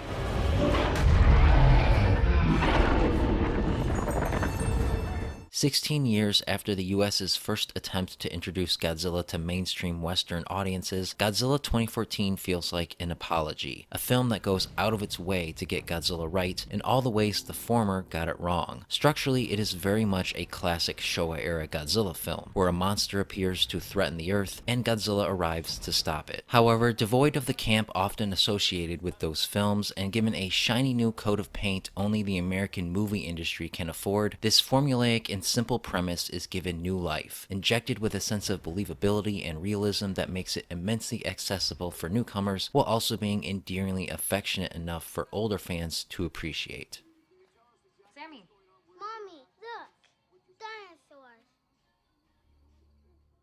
By far the most striking thing about Godzilla is the immense scale director Gareth Edwards brings to the picture. Perhaps more so than any other film of its kind, the monsters here feel truly enormous, with almost every shot framed in such a way that effectively conveys the imposing stature of beasts so large they don't even notice mankind's existence. This framework makes the film feel epic in a way few films are, spanning multiple countries and cities while also remaining focused on the human perspective on the ground. This is to say that the film is as intimate as it is epic, never indulging in destruction for its own sake, making for a more restrained action blockbuster, the kind that is increasingly rare to come by these days.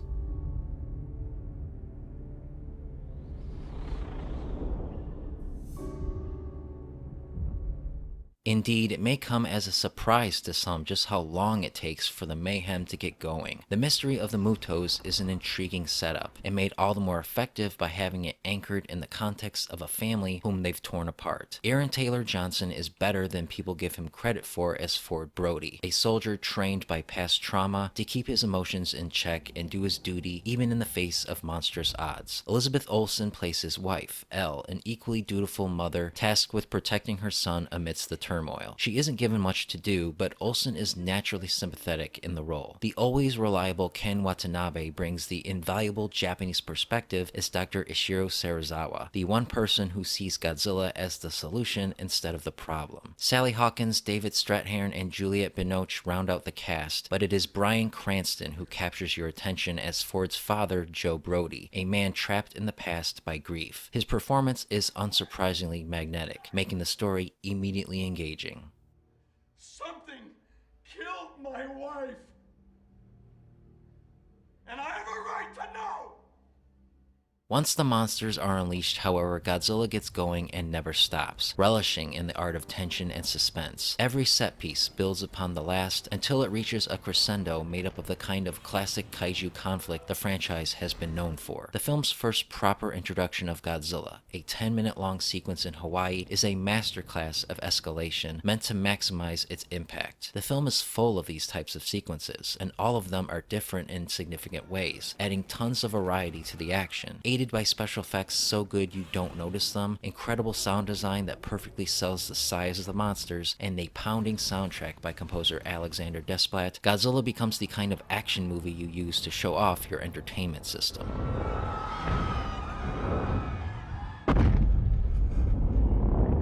For the first time in years, Godzilla is a hero in this film, albeit a apathetic one who pays no mind to the humans scurrying beneath his feet. This was a surprise to many at the time, but in hindsight, an appropriate choice. Despite his limited screen time, Godzilla oozes personality, a fact aided by a design that perfectly adapts him for the modern age, balancing a need for realism with faithfulness to the past. While kind of bland, the Mutos make for an interesting and oddly sympathetic antagonistic force. Unlike many of Godzilla's enemies, these creatures aren't treated as purposefully malevolent, but instead are treated as animals just doing what animals do. This further contributes to the film's intentions to treat the concept of Godzilla as realistically as possible, while still adhering to the fantasy inherent to it that makes it so appealing. Godzilla 2014 has some major blemishes, though, that keep it from being perfect. The film makes a huge mistake by killing off Bryan Cranston's character in the first act. Since his performance is arguably the emotional heart of the film, his absence is immediately felt, and abruptly disengages you from the narrative that up until that point had been so engaging. And while it is admirable that the film strives for restraint and the art of the slow build, it teases the audience one too many times for its own good. It eventually gets to the point of legitimate frustration, which will leave some a bit dissatisfied when it's all said and done. Even with these flaws, the 2014 Godzilla is a triumph as far as reboots and adaptations are concerned. As a Godzilla movie meant to appeal to mass audiences, it succeeds while also being a proper original blockbuster of its own. It adheres to the classic Godzilla formula while still doing its own thing, and does so in a way that properly sells the scope and scale a kaiju movie with a $100 million plus budget ought to have. It's a highly entertaining, surprisingly restrained, and extremely respectful adaptation that Godzilla fans can accept with open arms. For more reviews and opinions on all things Godzilla, subscribe and stay tuned to Up From the Depths.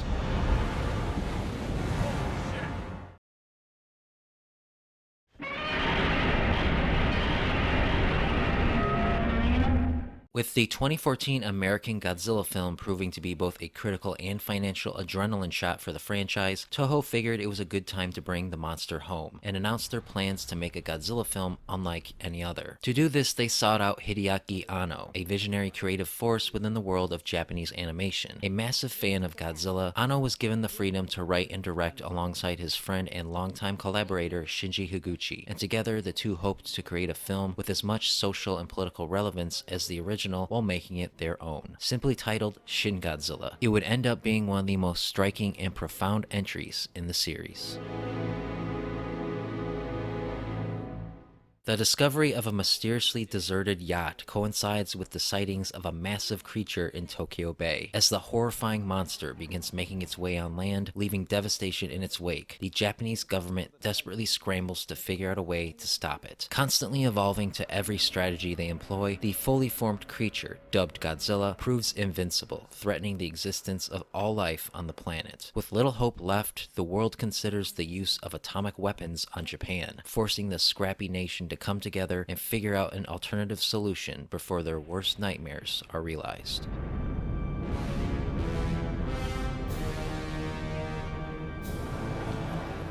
Like the original in 1984's The Return of Godzilla, Shin Godzilla is a film that speaks to the fears and tensions of its time, in this case unexpected natural disasters that leave governments at a standstill, using Godzilla as a stand-in for those fears in a way that adds a new spin to the character. And in this case, as filtered through the unique vision of Hideaki Anno, it becomes a whole different beast, a film that is so unabashedly different from anything that came before it, while at the same time honoring the spirit of not just the original, but of the franchise as a whole. Shin Godzilla lacks the sort of cheese that even the best of the franchise often couldn't avoid. Utterly earnest and sincere, the film treats an admittedly absurd scenario with a sense of realism rivaled only by the original, and is told with a hectic, breakneck pace that perfectly replicates the nature of the drama that unfolds. It throws you into the deep end without a life jacket, expecting you to keep up with a huge cast of characters and an ever-escalating sequence of scenarios that recalls the horrific imagery that came out of the 2011 Tohoku earthquake. The film doesn't pull any punches, showcasing images of apocalyptic devastation few films have ever matched. It is an intense, cathartic cinematic experience that only its nation of origin can ever truly understand.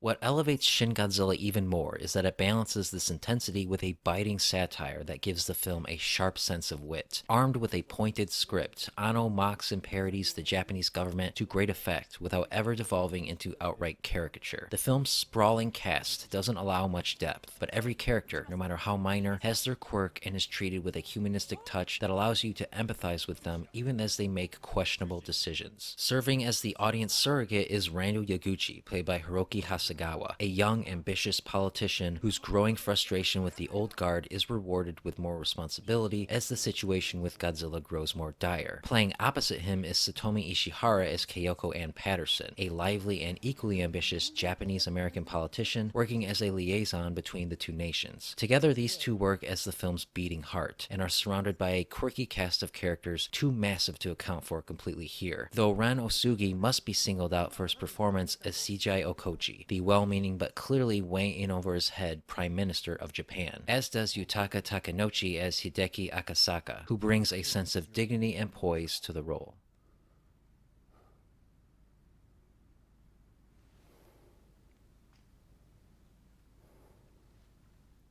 The most controversial aspect of the film may well be Godzilla himself. Even more so than the reviled '98 American film, Shin Godzilla alters both the origins and the look of the monster to such an extent that it will put off purists. But within the context of the film, it works, becoming one of the most disturbing movie monsters ever committed to film. Its cold dead stare combined with its grotesquely misshapen form makes for the most terrifying Godzilla yet, a creature with no conscience or remorse. He is even given some new abilities, and the moment where he first unleashes the full extent of those abilities is a moment as beautiful as it is horrifying, a visually stunning masterclass of destruction unrivaled even by big-budget Hollywood films.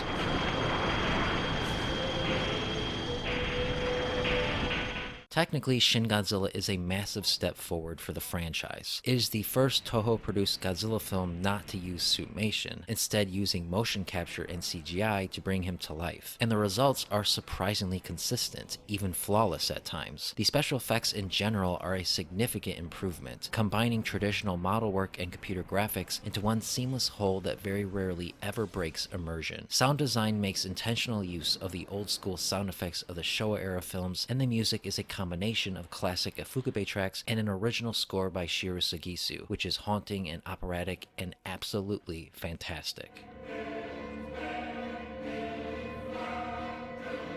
Shin Godzilla is that rare Godzilla movie that is so much more than just a monster movie. More than anything, at its core, it is about Japan, its place in the modern world, and its hopes and aspirations when faced against insurmountable odds. Under the expert direction of Hideaki Anno and Shinji Higuchi, the film soars to heights reached only by the original, becoming the only entry to truly match its greatness. It is methodical, thoughtful, relentless, and most importantly, immensely entertaining and rewatchable, offering its viewers new things to appreciate about it upon every viewing. It's an astonishing work that reminds you just how versatile Godzilla as a concept and character really is, and how the monster matters as much today as it did back in 1954. For more reviews and opinions on all things Godzilla, subscribe and stay tuned to Up From the Depths.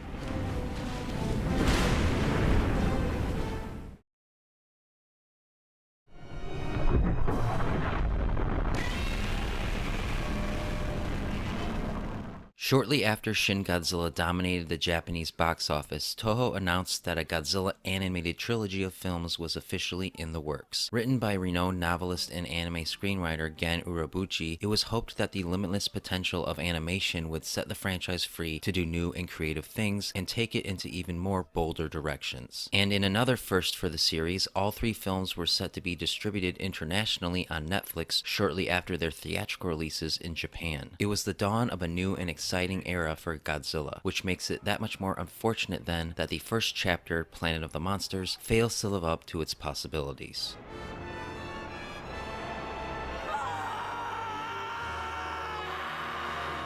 Following the near extinction of mankind at the hands of Godzilla, the last survivors, aided by two technologically advanced alien races, escape into outer space in search for a new planet to call home. 20 years later, with morale at an all-time low and the chances of finding a habitable world nearly non-existent, it is decided to return to Earth. There they find that 20,000 years have passed, and the planet's ecosystem has evolved around Godzilla's presence. With nowhere else to go, the last remnants of humanity has no choice but to make one last stand and reclaim their home from the king of the monsters. Conceptually, Planet of the Monsters was a long overdue step for the Godzilla franchise. Many fans have no doubt clamored for the series to make its way into anime form, where it would no longer be constrained by the limitations of reality. The possibilities were nearly endless, and within its opening minutes, the first chapter of the anime trilogy promises to live up to those possibilities, establishing a future world ravaged by monsters and made more politically complicated by the presence of several alien visitors, both of which clearly take inspiration from the franchise's rich past. As far as setups go, a fan couldn't ask for more. However, the longer the film goes on, the more you realize its potential is being squandered, leaving you with a film that spends way too much telling instead of showing. I'll take it back. No matter what. With our own hands. Indeed, Planet of the Monsters' greatest sin is not taking advantage of its medium. Instead of engaging the viewer with gorgeous, eye-popping visuals, it bogs itself down with endless scenes of dramatic grandstanding and tedious technobabble, to the point where most viewers will probably feel utterly disengaged. This effect is multiplied by a script that spends almost no time developing the world or its characters. There is an immensely interesting and entertaining universe to be explored here, but the film never takes the time to, far more interested instead in making sure you know the technicalities of how Godzilla's atomic breath works. Sure, it's an interesting thing to learn, but without an engaging narrative to support it, it's very difficult to care. Most of the characters have no dimension to them at all, and the few that do are one note. The protagonist Haruo Sakaki is unforgettable for how forgettably stereotypical he is. He is the archetypal anime hero, obnoxiously angry and overbearing in a way that merely annoys. His melodramatic proclamations are constant and grow wearisome real quick, and are further encouraged by the only other standout character, Metphis, a strange and off-puttingly monotone XF priest who takes a particular liking to Haruo. He's easily the most interesting character, pushing circumstances along to give Haruo more authority. The rest of the cast is just background noise. The character Yuko is particularly egregious, a stock anime love interest with no agency or depth. There are plenty of others, but since so many of them look the same and so little is given for them to do, they are interchangeable, which can lead to confusion as to who is who. Not even Godzilla could. However, it's possible that it might have multiplied. That thing is a unique genetic aberration. Impossible. Perhaps worst of all is that Planet of the Monsters also fails to live up to its name, featuring very little monster action. Aside from Godzilla, there are flying creatures so generic they're barely worth mentioning. Godzilla himself is absent for almost the entirety of the film, and when he does show up, he barely moves. While this does do a good job conveying his immense weight and size, it shows yet again how the film fails to take advantage of the art form. However, to its credit, the film does alter Godzilla in some interesting ways. Here he is depicted as elemental and plant-like, the symbol and personification of Mother Nature's wrath. And while his absence from the film is made all the more painful by its lethargic pace, the impact he has in the final act does make a strong impression, conveying a terrifying sense of scale and religious awe that almost makes all the build-up to it worth the wait. Planet of the Monsters uses a pseudo 3D style of animation, and the results are a mixed bag. While there is a visual elegance to certain stationary moments, when in motion it comes off as rather stiff and awkward. On the whole, it's not terrible, but it's a style that does take some time getting used to. And finally, it should come as no surprise that the soundtrack is great. Takayuki Hattori returns and delivers what might be his best work for the franchise. His score does all the heavy lifting, conveying all the emotions that the film on its own cannot.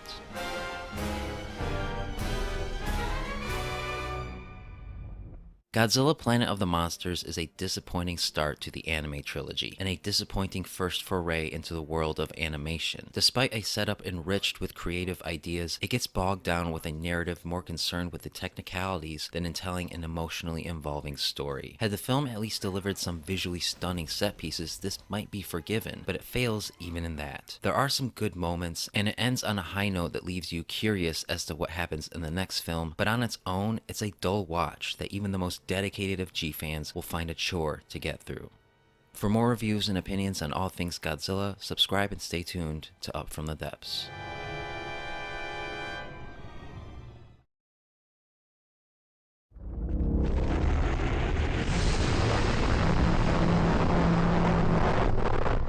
Despite Planet of the Monsters providing a rather rocky start to the anime trilogy, its final moments gave hope that the next chapter would mark a substantial improvement and move the story in a more interesting direction. And fans didn't have long to wait to find out. 6 months later, City on the Edge of Battle was released, which promised to continue the journey of Haruo while bringing Mechagodzilla into the fray, whom was merely teased in the prior film. Fortunately, the middle chapter does improve significantly on its predecessor, though it also continues to make many of the same mistakes.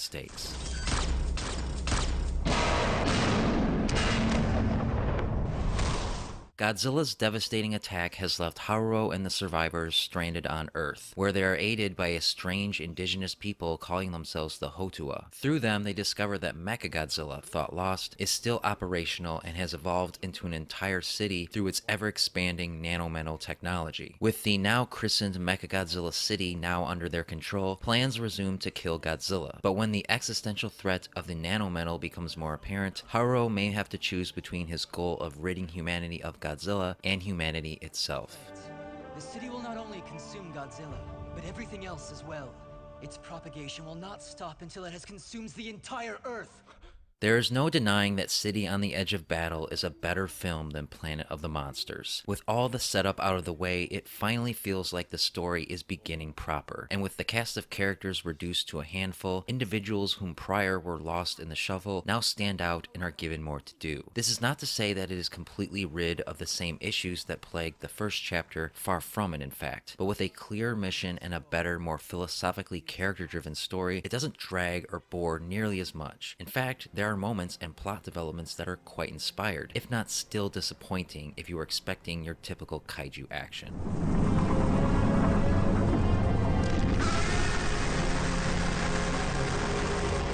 Indeed, much like how Godzilla was altered substantially for these films, so too was Mechagodzilla, only even more so. So radically different is this interpretation that it can't even be labeled as Mechagodzilla proper, and thus those hoping to see it here will be severely frustrated. Constructed from the insidiously named nanometal of the perversely logical Biollante, it has constructed an entire city around its remains, becoming a symbolic fortress of the all-consuming nature of human technology. Uncomfortably cold and empty, it is juxtaposed to the warm and inviting lair of the Hotua, the ancestors of mankind whom have evolved to survive and coexist with a planet dominated by Godzilla. These are interesting new spins on the franchise's most classic elements that develop the world a lot better than the first film, and thus make for a far more engaging story. You mean the two of them are twins?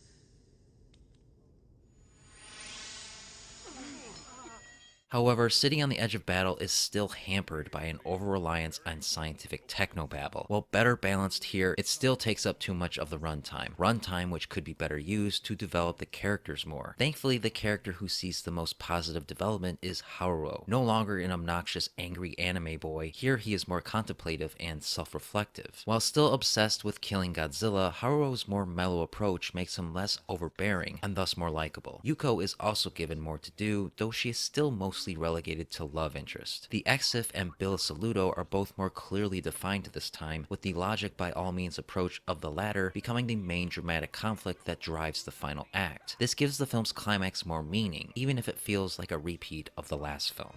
All monsters are called monsters, because they cannot be defeated by people.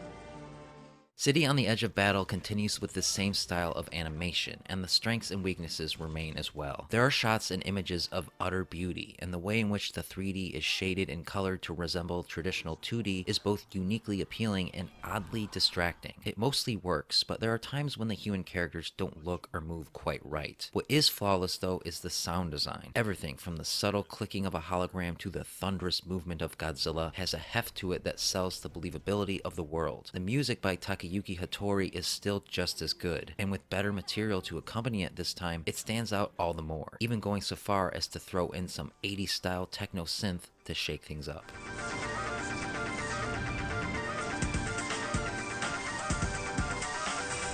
It's still not at all what most fans probably want, but taken for what it is, City on the Edge of Battle isn't half bad, and is a much better film than its fledgling predecessor. It's still rather dull in certain aspects, and Godzilla is as much of an afterthought as ever, but character development and world building are a bit more nuanced, and though not exactly original, there are some genuinely intriguing ideas at play that are very much in line with what the franchise has always been about. It's definitely not for everyone, so your mileage may vary, but if you can get past the lackluster first film and go in with an open mind, you'll find an extremely flawed, idea-driven film that adds some unusual twists to the Godzilla mythology. For more reviews and opinions on all things Godzilla, subscribe and stay tuned to Up From the Depths.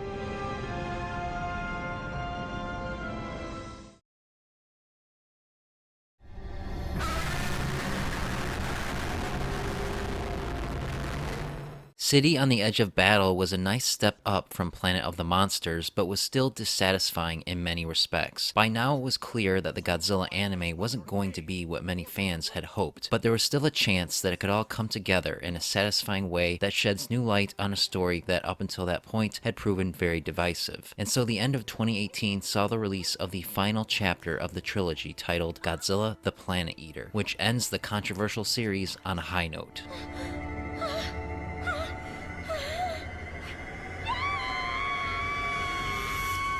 With tensions high after the destruction of Mechagodzilla City, the survivors of Earth turn to Metphis and his strange religion for comfort. Claiming that their salvation can only come in the form of their god, Metphis summons the three-headed golden terror named Ghidorah, which has arrived to consume the planet. While Godzilla faces off against the existential nightmare, Haruo confronts Metphis in a conflict of philosophies that will determine the fate of the human race and the Earth they've been fighting so hard to reclaim.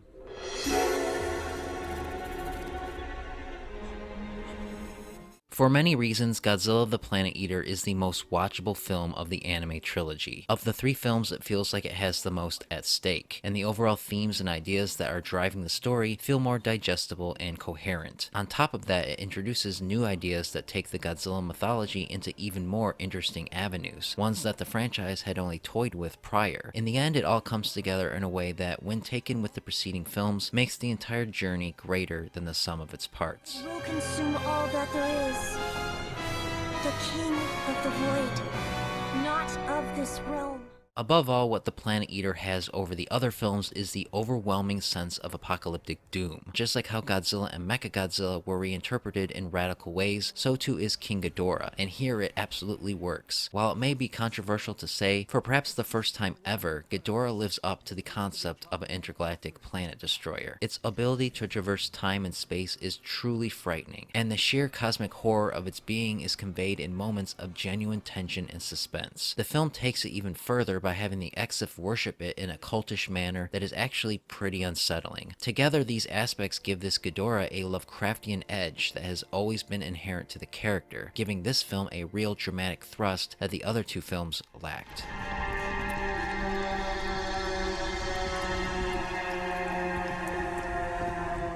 The Planet Eater is also the only chapter in this trilogy to have an actual monster fight, though those still hoping for a more standard action-packed brawl will be disappointed. While the fight between Godzilla and Ghidorah is rather simple, it works as a visual companion piece to the bigger ideas the film is attempting to explore, and there are aspects of it that are compelling in their own right. And because of this, Godzilla is given more to do this time, though he is still treated more as an abstract than a character. By this point though, it is clear what the intention was with this Godzilla, and if you are willing to roll with it, you'll find there is a lot to chew on, and may even come to appreciate how it manages to be so different while remaining true to what the monster has always represented. The human cast is reduced to an even smaller handful in the Planet Eater, and it benefits greatly from it. Haruo and Metphis are the central focus, with both representing two sides of the existential debate that drives the film. Haruo continues to grow more likable as he grows more mellow and thoughtful, and Metphis becomes an even more interesting character as his true intentions are made clear. Much of the runtime is dedicated to Metphis tempting Haruo with his nihilistic beliefs, and while the ideas explored here are nothing new, it's kind of neat to see a Godzilla film attempt to be more brazenly abstruse, even at the expense of those looking for more conventional Godzilla fare. Within this limited universe, it is simply the natural conclusion. The Planet Eater has some of the most visually arresting imagery of the trilogy as well, mixing in images of beauty and horror in such a way that recalls the very nature of Ghidorah itself. And Takayuki Hattori's music continues to do much of the dramatic legwork, with his theme for Ghidorah a standout for how quickly it manages to convey how terrifying it is. Still, given all this good stuff, the Planet Eater is held back by all the things that held back its predecessors. Characters still lack depth, merely vessels for ideas, and without good characters to empathize with, there is little reason to care about the story, and that is really the biggest problem with the Planet Eater and the anime trilogy in general. It is so focused on exploring ideas, it forgets to tell a compelling story with characters to grow attached to, leaving you watching from a distance. It's divine punishment. Thus, the Planet Eater, for all it manages to do right, can't overcome the shadow of everything that came before. There is so much to appreciate about the film and the utterly strange way it traverses the Godzilla franchise's time-worn ideas, but it comes too little too late, and serves as a reminder of how good it could have been had there been an emotional reason to care. It's easily the best of a trio of films that, when taken as a whole, works as an admirably risky and fascinating experiment that may get you thinking and little else.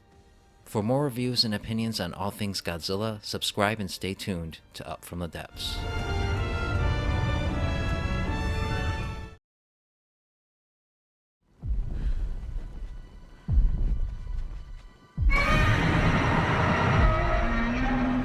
With the 2014 Godzilla film being both a critical and financial success, Warner Bros. And Legendary Pictures immediately announced that there would be a sequel, shortly after which they dropped the bombshell that Mothra, Rodan, and King Ghidorah would be making appearances as well. Taking the place of Gareth Edwards as director was Michael Dougherty, a genre filmmaker known for his cult hits Trick or Treat and Krampus. Together with his co-screenwriter Zach Shields, he was tasked with crafting a story that would build the world of Warner Bros. Monsterverse while at the same time paving the way for the upcoming rematch between Godzilla and King Kong. And so after a long 5-year wait, Godzilla King of the Monsters finally hit theaters in May 2019. An epic, action-packed film that, for both better and for worse, faithfully embraces and translates the franchise's often eccentric storytelling style for general audiences.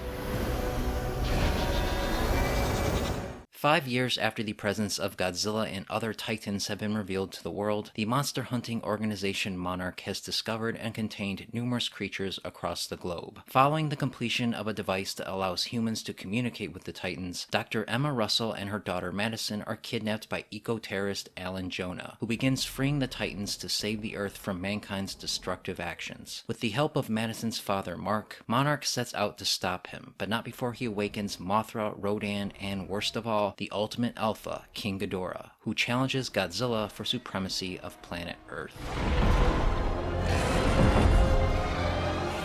In many ways, Godzilla King of the Monsters feels like a deliberate course correction in response to the criticisms of its predecessor. While the 2014 film relished in taking its time, this film hops from one epic set piece to another at breakneck speed. The kaiju are clearly the focus here, and while this will no doubt satisfy those who felt that the last film skimped out on the monster mayhem, it does come at the expense of a truly great story worthy of being invested in. Thankfully, everything involving the monsters is top-notch, and the joy comes from seeing these classic characters being given the kind of big-budget treatment many fans have longed to see.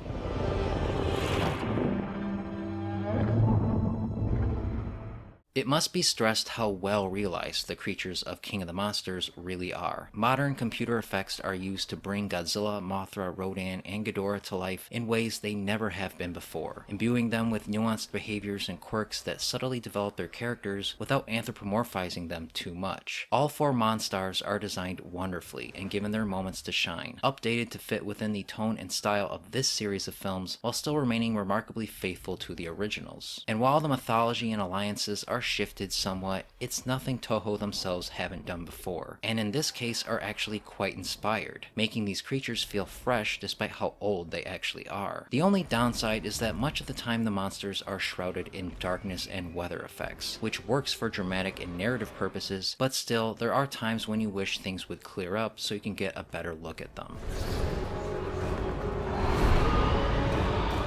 In genre tradition, King of the Monsters has a rather large cast of characters, each of whom contribute their small part to the ensemble, and while no one is necessarily bad, many aren't given much to do and get lost in the shuffle. This is kind of a shame because many are played by great character actors, and part of the fun is seeing these big names act out in a legit Godzilla movie plot. Ken Watanabe's Dr. Serizawa is a welcomed return, the human representation and reminder of the franchise's beating heart. Thomas Middleditch, Bradley Whitford, and Ziyi Zhang round out the cast, among many others, but the film is mostly focused on the Russell family, played by Vera Farmiga, Kyle Chandler, and Millie Bobby Brown respectively, and to whom your mileage may vary. Like the 2014 film, their family drama is the least compelling aspect of the film, and feels kind of forced amidst all the more pressing global-scale drama going on around them.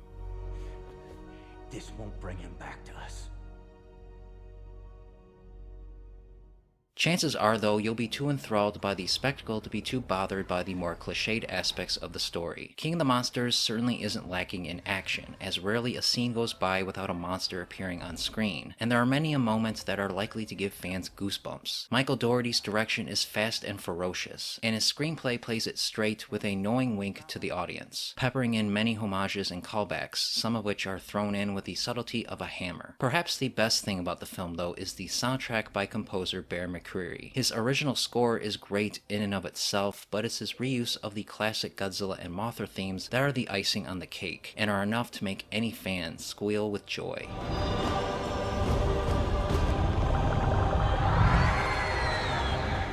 Ultimately, Godzilla King of the Monsters is a really fun, high-octane thrill ride that doesn't have too much to offer beyond that, and that's just fine. While it plays around with religious and environmental themes, it's very surface level, only serving to contextualize the monster action and little more. But for those who love monsters, especially these particular characters, that will be more than enough. All 4 of the main stars are treated like the cinematic titans they are, each of them given moments of striking visual beauty that stick with you and may well become iconic down the line. It does risk alienating those who aren't quite as enthusiastic about the kaiju genre, but it could be argued that this film wasn't made for them. This is a big-budget Hollywood Godzilla film made for fans by fans, and while there is a sense that it could be better, taken for what it is, it's a worthy sequel to the 2014 film, and more than a worthy entry into this historically long-running franchise. For more reviews and opinions on all things Godzilla, subscribe and stay tuned to Up From the Depths.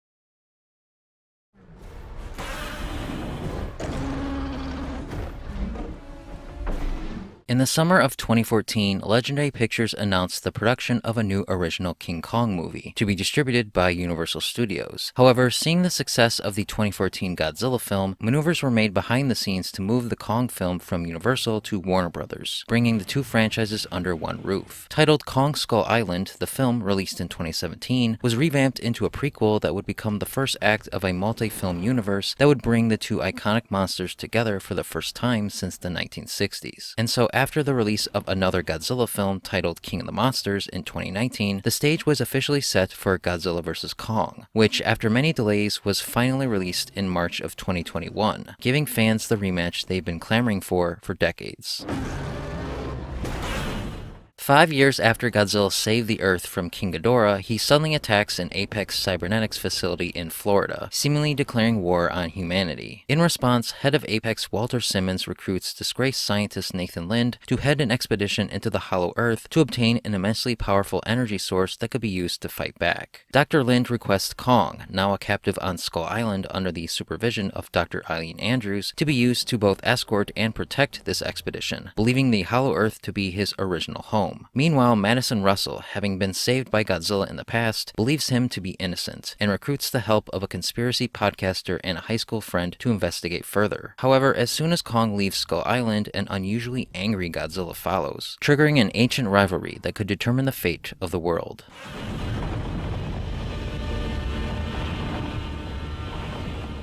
Godzilla vs. Kong is a film that absolutely delivers on the promise of its title. For those who can't help but feel giddy at the prospect of seeing Godzilla and Kong duke it out on the scale only a massive Hollywood budget can afford, you will come out immensely satisfied, and perhaps even feeling like a kid again. Those looking for a little something more, however, will likely find the film severely lacking in the elements that makes for a genuinely engaging narrative, which has been stripped down to its bare essentials in an effort to get to the titular fight as fast as possible. This works in that regard, as it takes barely any time at all before Godzilla and Kong are trading blows, but this comes at the expense of a truly compelling story. The result is a monstrously entertaining but ultimately hollow experience that should satiate certain audiences looking to get their fill of kaiju carnage and nothing more.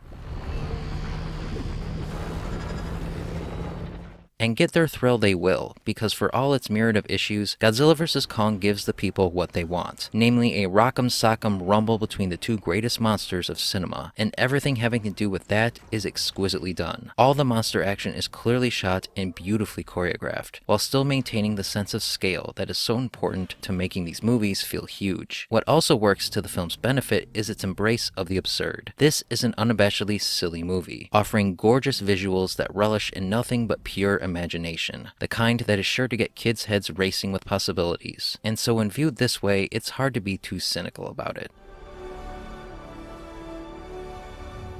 Still, there's simply no denying that, even more so than previous films in the MonsterVerse, the actual story and the human cast that supports it is utterly devoid of any depth. Great actors such as Rebecca Hall, Alexander Skarsgård, Damian Bashir, and Brian Tyree Henry are given nothing to do but react and spout inane dialogue that simply pushes the plot along. Millie Bobby Brown reprises her role from King of the Monsters, but she too is wasted in a B-plot that is mildly interesting at best. The closest the film gets to having genuine human emotion comes from Gia, a deaf Iwi native with whom Kong shares a bond with. She is the MVP of the movie, elevated by a great performance by the young and talented Kaylee Hato. The heart of the movie, however, belongs to Kong. He is the real star and the true main character, and when viewed in this way, Godzilla vs. Kong is fairly compelling. The effects used to bring this character to life are incredible, imbuing him with a real sense of soul that makes you care for him regardless of which monster you're the bigger fan of. This gives the fights a genuine sense of tension, as Kong is consistently presented as the underdog against the more powerful Godzilla. Naturally, all this attention on Kong does take some of the narrative focus away from the King of the Monsters, but he is still a constant presence in the movie, and it's never too long before he shows up on screen. In fact, it's refreshing to see this iteration of Godzilla return to his more villainous roots, and he does things you've never seen him do before.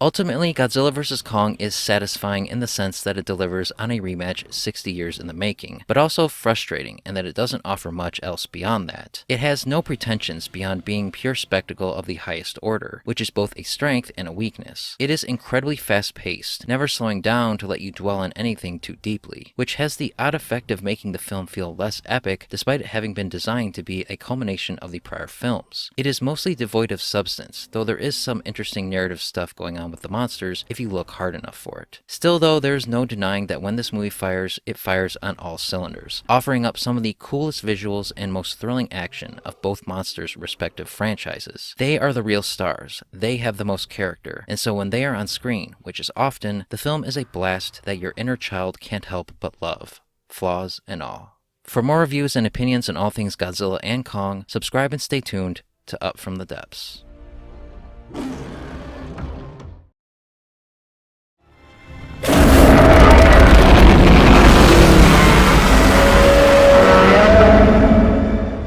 With the immense critical and financial success of Shin Godzilla in 2016, naturally Toho Studios was itching to make more Godzilla films. However, in accordance with their deal with Legendary Pictures, the producers of the big-budget Hollywood MonsterVerse films, they could not do so until 2020. Using this time to brainstorm where to take the franchise next, Toho ended up approaching director and visual effects expert Takashi Yamazaki, who was himself no stranger to Godzilla, to officially put his personal stamp on the monster. Seeing it as a culmination of his career, Yamazaki conceived of a period piece, spending years honing a script that would take the series back to the time period that birthed it. And so just in time for Godzilla's 70th birthday, and with much anticipation, 2023 saw the release of Godzilla Minus One in both Japan and the United States, a film that proves that even 7 decades later, the franchise still has the power to move an audience and leave them in awe.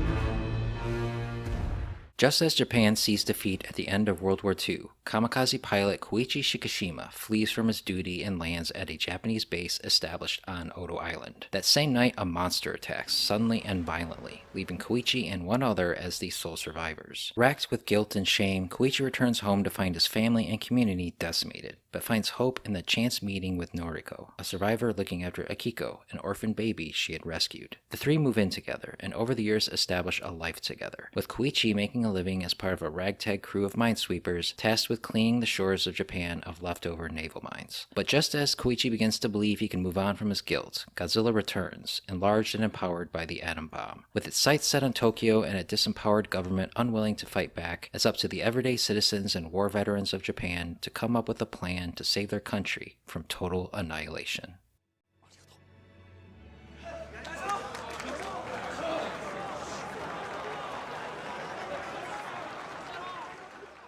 Godzilla Minus One is the ultra-rare Godzilla film that aspires and succeeds at being more than just another monster movie. While there are plenty of moments of spectacle, it all exists to support a genuinely compelling melodrama about an everyday man who cannot move on from the horrors of war that left him and his country in shambles. This is not a story about Godzilla. It is a story that features Godzilla as a means of exploring themes of survivor's guilt and the value of human life in a place and time that placed little value in it. It does what the best Godzilla films do, using him as a metaphor for something greater and more universal.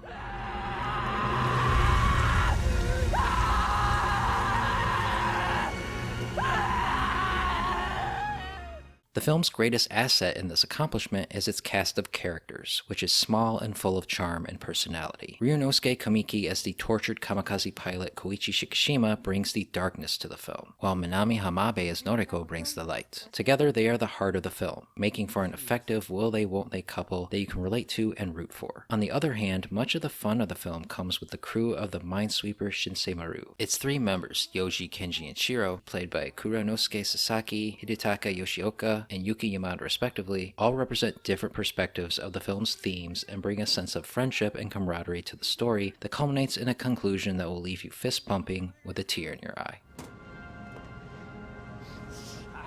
Make no mistake though, Minus One is still a Godzilla film, and an excellent one at that. This is an exceptional blockbuster, one made on a minuscule budget that manages to near perfectly balance the story with the scenes of destruction you come to a Godzilla film to see. Godzilla himself is at his most animalistic and brutal here, targeting people with malicious intent. The first big action scene, where Godzilla chases the Shinsei Maru, is one of the greatest of the franchise, not just because of the mounting tension it creates, but because it presents the monster first and foremost as a creature of the sea, showing him up close and doing things we've never seen him do before. He enters scenes with a sudden, in-your-face savagery that makes him feel more dangerous than ever before.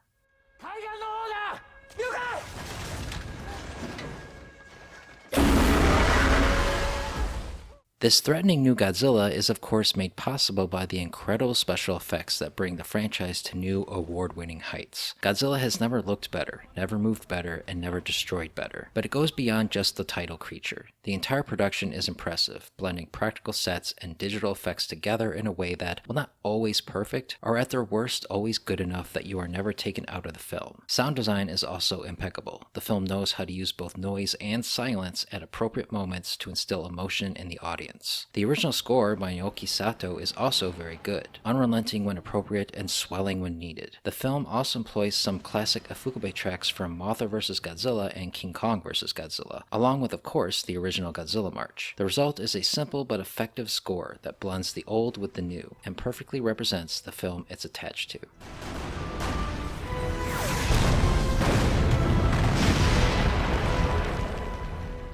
As far as any flaws go, there are only a few worth mentioning, the biggest of which is the pacing. The film slows down considerably at the middle point, as it builds to the final act. And while everything that happens during this portion of the film is crucial to the story, you may be looking at your watch wondering when Godzilla is going to show up again. If only because the moments when he appeared prior were balanced so well with the drama for the first hour. Also, the film does have some logical inconsistencies, and characters are able to appear and do some things that stretch the limits of believability. Overall though, Godzilla Minus One is a new benchmark for the Godzilla franchise, which, considering its age, makes its achievements all the more impressive. The film manages to be both a moving character piece, featuring a thematically compelling story performed by great actors, and a giant monster blockbuster with scenes of heart-pounding destruction that rivals its most expensive competition, and in doing so becomes not just one of the greatest Godzilla films ever made, but a remarkable film all its own, one that both fans and general audiences can both enjoy together. For more reviews and opinions on all things Godzilla, subscribe and stay tuned to Up From the Depths.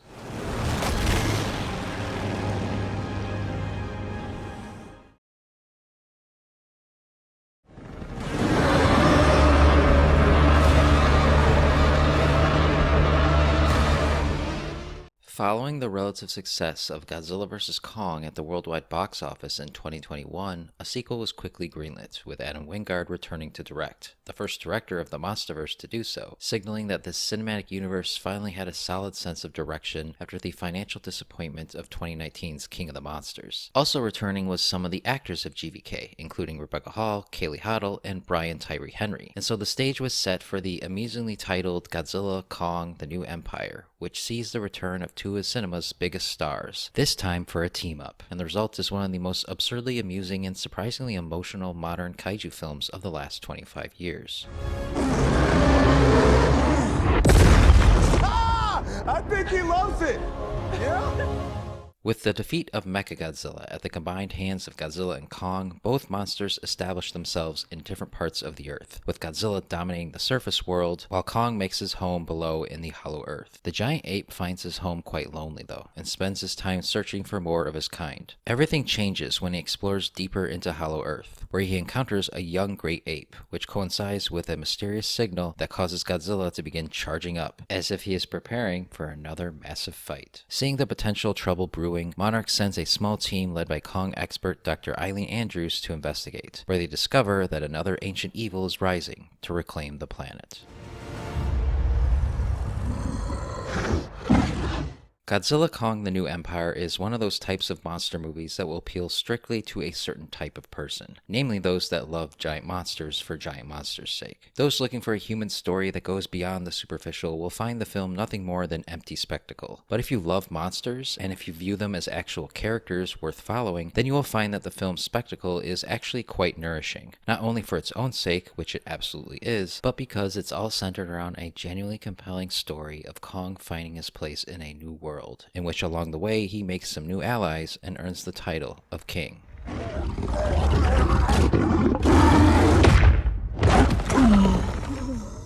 Indeed, Kong is the main character of this film, and it makes no apologies for it, which is its greatest strength, both narratively and emotionally. There are long stretches where there are no humans on screen, just Kong, using facial expressions and body language to convey a really sympathetic and relatable character. In fact, the film peaks in the scene where Kong discovers the lair of the Scar King, the revelations and subsequent drama of which is all told without a single word of dialogue, and yet you understand everything that's going on with succinct clarity.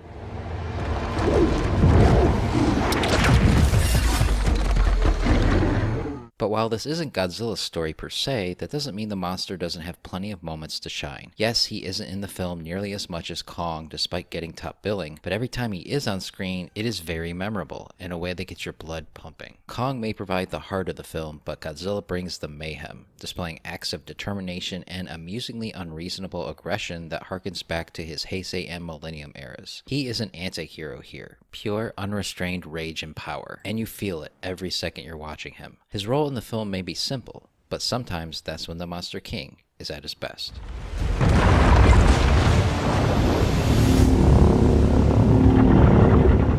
Perhaps most surprising of all is that despite its focus on the monsters, the human cast of GXK is actually no slouch either, and in fact is balanced quite expertly with the kaiju carnage. This is a small cast composed of light, breezy characterization that only does as much as it feels it needs before moving on. This gives the film a whip-snap pace that keeps you entertained all the way through. More impressive is that amidst all of this, there is decent human drama here regarding Eileen and Gia. Nothing spectacular or mind-blowingly moving, but their mother-daughter relationship is given just enough attention that it might ever so slightly tug on your heartstrings. Bernie and Trapper bring the levity, both of which have pretty good comedic timing and chemistry, with Trapper in particular, played by the always charming Dan Stevens, being a great new addition for his chill, laid-back admiration of the monsters, effectively making him an audience surrogate.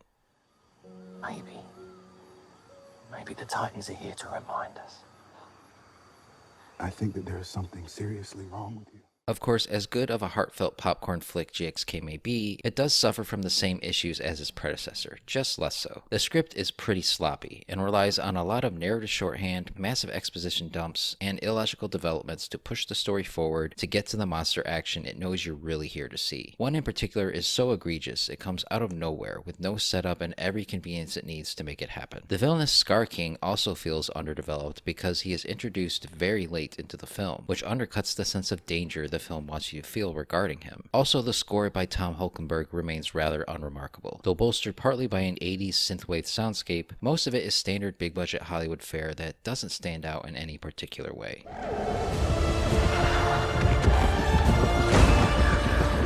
None of these issues will keep those who love giant monsters from enjoying GXK. The film knows what you are here to see, and perhaps delivers in a way that no other MonsterVerse film has by perfectly balancing the shenanigans of the human cast with those of the monster cast. This is a modern-day equivalent of when both monsters were at their schlockiest, a big-budget Showa Era film that doesn't hold back. It doesn't take itself seriously, except where it needs to, by delivering some wonderfully choreographed monster fights that both thrill and tell a simple story of one of cinema's oldest and greatest characters finding his family, all while also building up a team of kaiju that can continue growing as the franchise moves forward. It's pure, simple, unrestrained fun with a childlike sense of joy that will undoubtedly be infectious for the adults watching it with them.